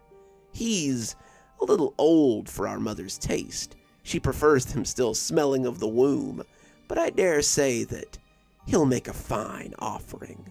Our business has concluded. Have a very merry Yule, he said, dipping into a little bow. I charged him, not giving a damn what followed, but as my hands clamped on his arm, he turned into mist before my eyes. He smiled as he disappeared, his teeth white and perfect and absolutely terrifying in their certainty. I shouted into the winter wind, voicing my impotent rage. As the creature disappeared back into nothing, Ulf tried to console me, but I brushed him off and started running for the longhouse. It couldn't be. It just couldn't be. Arnor's house was safe. His house was a refuge from the winter and the problems of the world. I came onto the porch quite suddenly, not sure how I had gotten there. Everything moved in a blur, the world like a shot in a movie where the camera runs on tracks. Sigrun came out of the kitchen, but I flew past her as I ran for the back room. He'd be there, snug in bed and safe, and I'd be able to laugh at how the old goblin had gotten one last jab in at me. The cold air hit my face when I opened the door, and my stomach dropped when I saw the bed. The only thing in it was Grendel's yowling form, his leg bleeding again. He had tried to pull himself out of his convalescence bed. He tried to go after them when they took Davin, and as he moved pathetically on the coverlet, he looked out the window as the cold snow blew back in his face. Davin was gone. I've been sitting on the bed, petting and trying to console the Black Tom for nearly an hour. I know what I have to do, but I don't know how to begin. The legends are very clear on who their mother is and where she resides. Grella and her husband, Le Paludi, live in their cave in the Dimmelborgu lava fields, or so the legend says. He may already be dead for all I know, but I can't just leave him there. I'm going to find him, even if it kills me.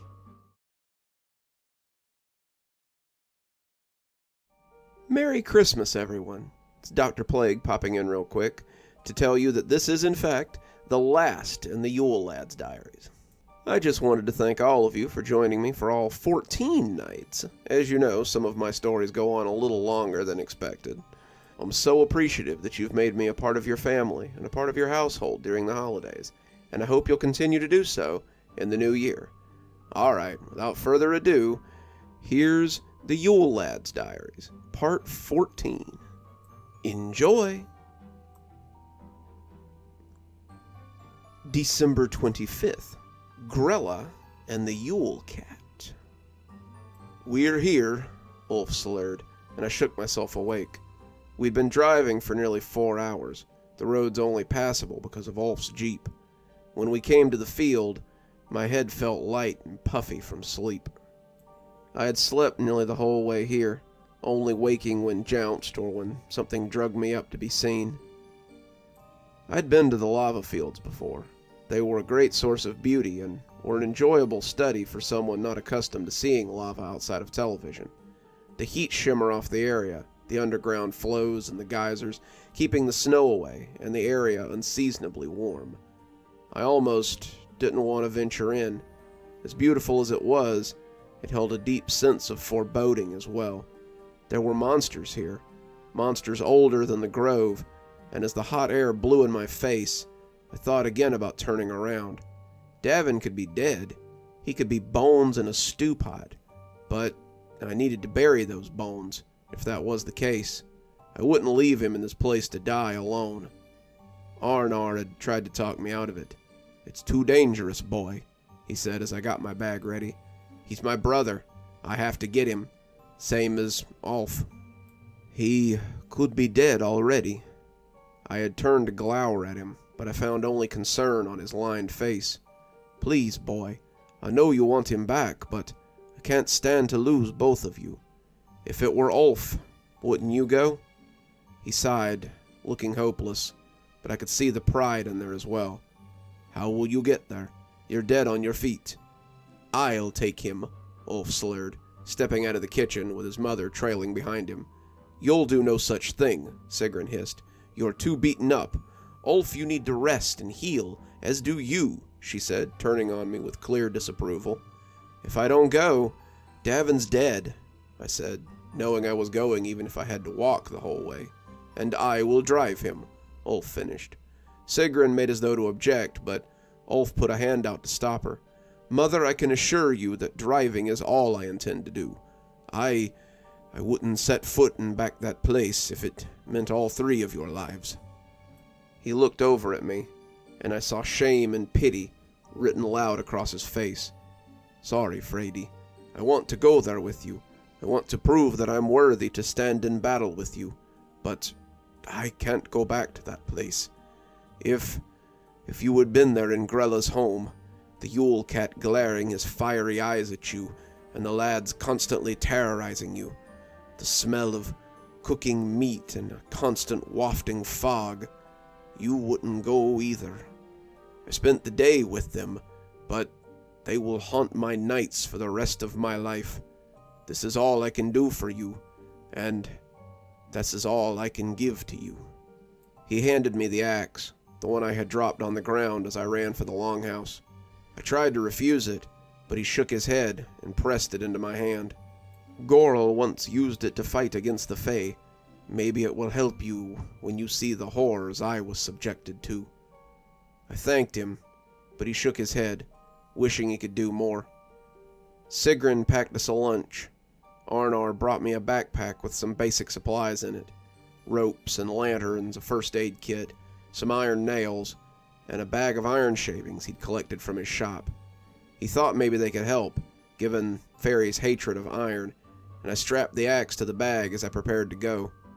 Grendel yowled pitifully as he came shakily out, clearly wanting to go too, but I couldn't possibly take the cat with me in his current state. "Stay with Sigrun," I told him, stroking the poor cat as he tried to take agonizing step after agonizing step. "I'll bring him back. I promise." He looked at me nakedly, Sigrun picking him up gently as she cradled him close. We had left then, my eyes slipping shut before the jeep even got on the road. Now here I was, standing in the balmy air of the lava fields, preparing to head into the den of Grella, the Yule lads, and the Yule cat. Strangely, I wasn't as nervous as I should have been. "If I'm not back in a few hours, go home, Ulf. If I can't get him out before nightfall, assume I'm dead." Ulf shook his head. "I'll stay the night, at the very least. I hope to see you coming over that ridge before it gets good and dark, though." He hugged me then, not something he often did, and when he let go, I saw him think hard about going with me again. He seemed to want to be by my side, but his feet stopped working about 3 steps from the jeep. I couldn't imagine what he had suffered at the hands of the lads and their ilk, but I supposed I wouldn't have as hard a time imagining it after a few minutes. I thumped his shoulder and left, neither of us saying that we doubted we'd ever see each other again. I hiked through the basin for about an hour before I found the cave. The fields aren't hard to navigate, not really. You avoid the lava flows, you watch your step for vents or other pitfalls, and you keep your eyes peeled for caves. The place was supposed to be connected to Iceland's infernal regions. After spending some time here, I could see why the earlier inhabitants had believed so. The place was stifling, the caves and crevices looking like some great evil force had warped them, and as the vents belched scalding air that you could get third-degree burns from, I felt certain that nothing could live here. When I saw the massive footprint in the rock, I knew that something must. The cave had been easy to find after I found the first footprint. Something huge had crunched down hard enough on the rock to leave a series of large indents that were nearly 4 feet long. I didn't really want to meet whatever had made those tracks, but I knew they were most likely to belong to the thing I was looking for. I had to find a way over 2 lava flows, something the makers of these prints didn't seem to have a problem with. But eventually, I came to the mouth of an ugly old cave that seemed to go straight down. It gaped like an angry mouth as it hung open in the earth. Whatever lived here also didn't seem to have a problem with the drop. I tossed a rock into the gaping passage, and I counted to 8 before I heard it hit the ground. I was thankful for the rope, and as I secured one of the ring bolts to the ledge, I began to descend into the darkness. I had gone down about 20 feet when I realized I could smell something that permeated the air. It smelled like roasting meat, and it was not very pleasant in its consistency. I could see, too. There was a dim light cast by the rocks down here, and if I was careful, I might not trip in a hole and die. When I reached the bottom, I found myself standing outside a cave that seemed to hold a large kitchen. It was the last thing I had expected to find down here, and it almost got me spotted before I could process it. A giant creature was moving about in the dim light, stirring pots and dropping things into them, grumbling in a low way that made me think it might be humming. A huge stone stove glowed with an inner fire, big wooden pots and bowls that it used to cook and hold ingredients it was using, a giant stone knife that came down hard enough to separate whatever it was making into smaller pieces. The creature itself was hunched, string hair hanging around its face like a cloud, and its lumpy head looked like a badly carved jack-o'-lantern. It swung about, casting lamp-like eyes on whatever it was cooking, and dumping things into a pot on the stove with a methodical rapidity that spoke of repetition over a lifetime. If you've ever seen the show Fraggle Rock, it was very much like being in the Gorg's kitchen, and I suddenly understood why the Fraggles were so afraid of them. The lumpy creature was nearly 20 feet tall and almost half that wide. It wore a dumpy potato sack covered in flour and worse things, if those red stains were what I thought they were. Its arms seemed too long and its legs too short, its disproportionate body making up most of the creature's height.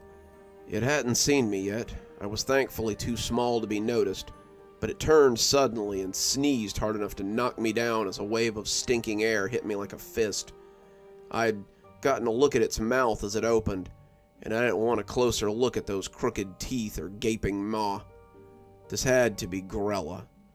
As she went back to work, hunched over the preparation area, I snuck into the kitchen on tiptoes. Keeping the table between us, I slunk along the stony surface and made my way to the opposite opening. Her chopping sent vibrations through the stone, and it sounded like she was breaking rocks rather than cutting food. I was aware of another sound, a crunching, splattery sound that I couldn't quite understand until it was thrust into my face. I was hunkered beside the table in the middle of the kitchen, waiting for the perfect time to run, when the knife swung up and tossed something back at me. It smacked me in the face, and as I staggered back, I had to slap a hand over my mouth to stop from shouting in surprise. The lamplight eyes came back as my feet scuffed the stone, and I threw myself behind the table as those eyes fell on the spot where I had been.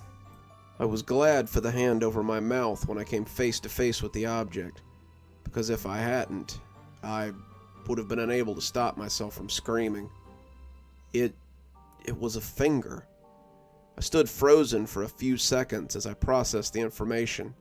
She was carving up bodies. Not just bodies. Children's bodies, I had no doubt. Hadn't Candle Stealer told me as much? Hadn't he said that she preferred children? Hell, she preferred babies by his words. She was making a stew, and the smell in the air that filled my nostrils as I drifted amongst the smoke on my way down made me nauseous. I had to lock my fingers to stop from vomiting, and the halt in progress probably saved my life. Another set of thunderous footsteps shook the counter as a large creature of similar origin came lumbering through the doorway, the very one that I had been making for. It yelled at her in that strange guttural way that the lad spoke, and she shouted back in kind. I peeked around the edge of the table, watching as she brandished the stone knife at him and pointed back the way he had come. He blustered at her, but she was having none of it.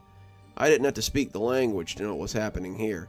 He grabbed something on the counter, probably the arm the finger had belonged to, and she sliced at him with that hellish cleaver as he came too close. They began to fight, punching and screaming and rolling around the place. As they rolled a few feet from my hiding place, I dashed for the opening he'd come from. Whatever lay beyond had to be better than this. I sat in the semi-darkness, and I could see the room beyond was filled with looming rock edifices. They were arranged in such a way that I thought they might be some kind of sitting room, but it was too dark to make out more than shadowy formations. I glanced back as I ran, certain that they would have seen me, but their fight raged on behind me. I could still hear them grunting and thumping as they grappled, rolling around the kitchen as the sounds of fists hitting flesh echoed off the walls. I breathed a sigh of relief as I realized that they were way too busy to be bothered with me, and I started to think that maybe this wouldn't be as hard as I'd thought. Maybe I'd be allowed to find Davin and leave before we were noticed. Maybe this would succeed, and I'd be allowed to walk away with my little brother in tow. That's when I stepped down into a pit in the rocks and fell face first into a mound of bristly black fur. I stumbled back, falling on my butt as I landed on a burlap blanket that had been put down next to a soaring stone chair. The fur ball began to disentangle itself, its angry yellow eyes like a pair of searchlights, as it rose like a specter before me. Its fur was black and matted, and I could smell a distinct aroma of gore. Its mouth was locked in an eternal growl, its teeth too big for its jaws as it grinned horrifically at me. Its ears were little more than nubs that sat atop its midnight black head, its paws the size of a bear's, and its claws slid freely as it padded curiously towards me. It yowled in its throat, a sound like a sick emergency siren, and it seemed to be rising into a throaty explosion of sound and fury as its curiosity became anger. As I watched him rise up, I realized I knew him. How could I not? He was almost as well known as the lads themselves. Sigrun had sewn samplers of him hanging over her fireplace. The stories of him were often told around the fire during the winter months, and I could still remember the first time I'd heard it from Arnar as the wind blew and the snow swirled outside the windows. As it prepared to leap on me, hunkering for a pounce, I closed my eyes and prepared to be devoured by none other than the freaking Yule cat. "Hey, knock it off," someone said from the folds of burlap. "It might be another kid." The cat turned its head and meowed deeply, its voice sounding like a rock slide. A small form crawled out from across the burlap creases to scratch its whiskers, holding none of my fear for the massive creature. The kid took the cat's massive head and scratched under its chin as he talked in that nonsense way that people often do with cats, and the coal-black devil purred in pleasure. The byplay was so familiar that I think I recognized him before I saw him. How many times had I seen him do just that same thing with Grendel as the two sat on the couch together? Davin moved away from the big cat and was nearly standing on my feet when he recognized me. He was filthy, looking like he'd been living in a chimney, but his grin was ear to ear as he threw his arms around me and buried his face in my chest.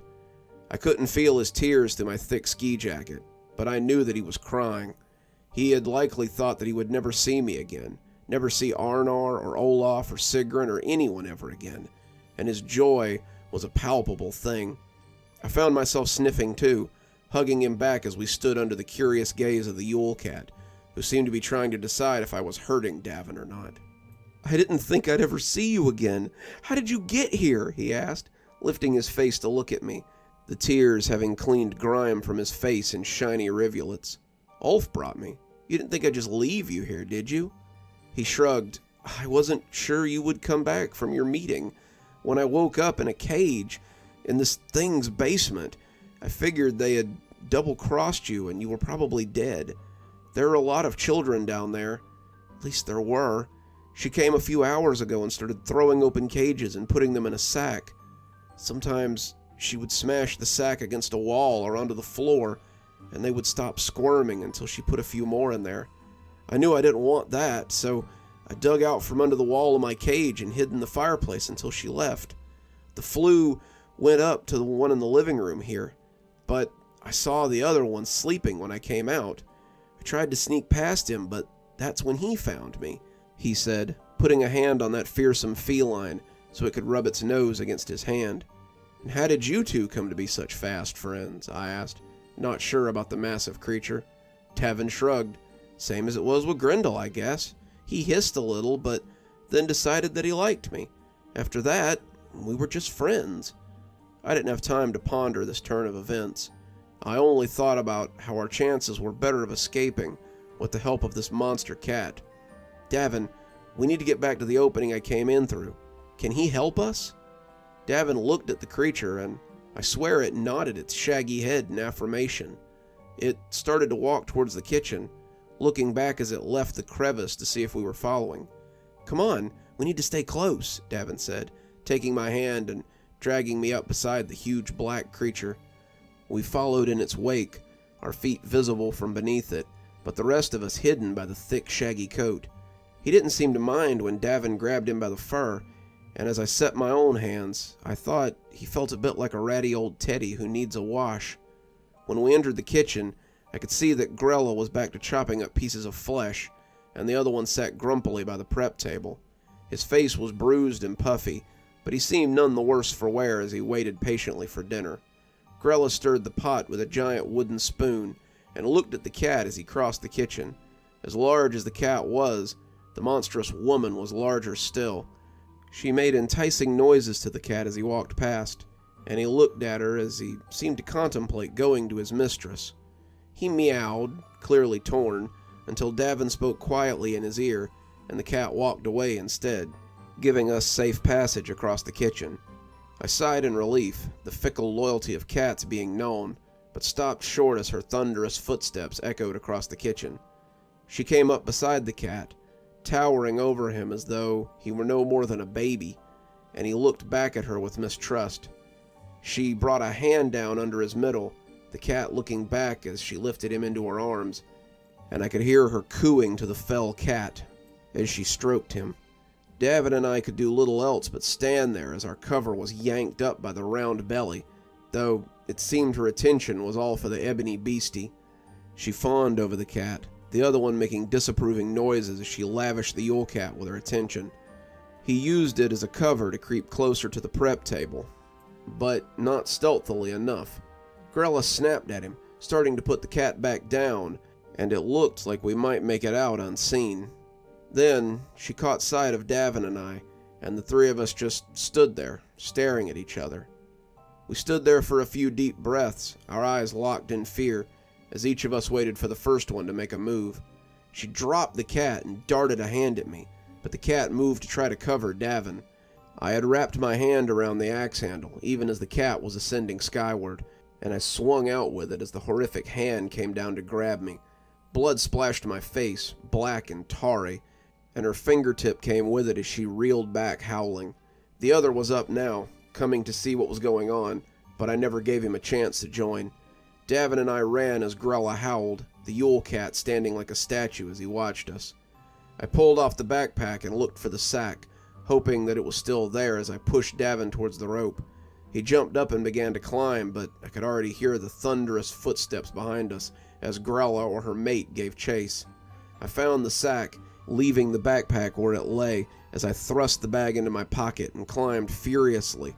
I had never been a strong climber, but the incentive to reach the top before the angry monster caught me gave me new purpose as I swung up the rope. Davin was climbing fast, but it wasn't a quick climb, and I knew we wouldn't make it to the top before she caught us. Grella's face was a livid mask as she came into the little room, her fingers still dribbling blood.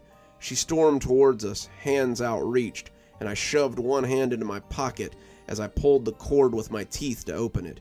She came even with me, hand outstretched to grab me, and I found her fingers encircling me even as I dumped the bag of iron scraps into her hand, tossing the rest into her stunned face.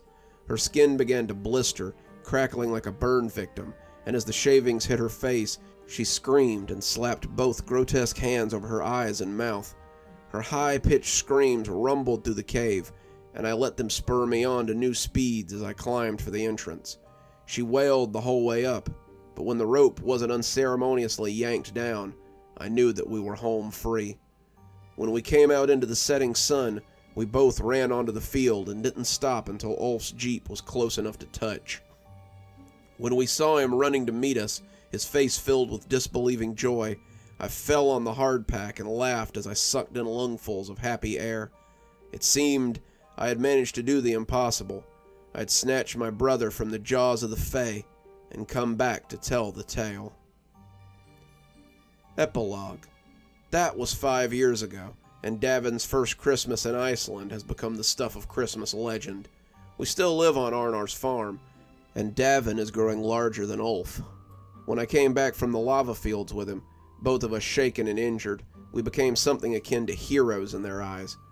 We had done deeds spoken of in heroes' tales, and all with only an ancient axe and some help from an ill-tempered hellcat. Speaking of hellcats, I don't think anyone was gladder to see us return than Grendel. He didn't leave Davin's arms for the next week, and seemed to have decided that I was one of the few exceptions for decent humans. I returned Arnar's axe, and it still sits above the mantle, hopefully undisturbed forever. Sigrun and Arnar held a feast to celebrate our return, and many of the farmhands approached us to say that they were sorry for the way they had treated us, and how wrong they had been. I'm the farm's chief herdsman now, Davin my assistant, and Ulf will formally inherit the farm in a few years when his Da retires to take his leisure. Grendel still sleeps on the hearth, when he isn't sleeping in Davin's lap, and he's grown quite fat and amiable in his old age. Life on the farm is as idyllic as ever, and I'm glad that Davin gets to see how I fell in love with the land that's so different from our native Wales. He will grow up unrecognizable from the other lads, and no one will question whether he is of the land, as they did before my little trip to hell and back. One other thing has changed since we came back, though, and I can't say that it's a change for the worse. No one has been troubled by the lads since I grabbed Davin from their clutches. Not a lamb has gone missing, not a cow has been mysteriously injured, not a door has slammed unless someone slammed it, and no one's food has mysteriously gone missing unless Ulf ate it. The lads don't come to the farm to leave coins or potatoes or anything. I think they know that this is not their place, and they know well enough to stay away. And it's a fact that lets me sleep soundly when the days grow shorter and the nights seem to last for days. So if you come to this land expecting an easy life, think again. The winters are harsh and the going is tough, but the people are hardy and willing to be neighborly. Just remember, this land is old, and the things that live here are older still. This is not a land of Merry Christmases or festive holidays, though there is certainly cheer here. This is the land of Yule, a place that celebrates the old ways. And if you settle here, it's best to let the lads have their fun, lest you find yourself descending into hell to find what they may have stolen from you as well.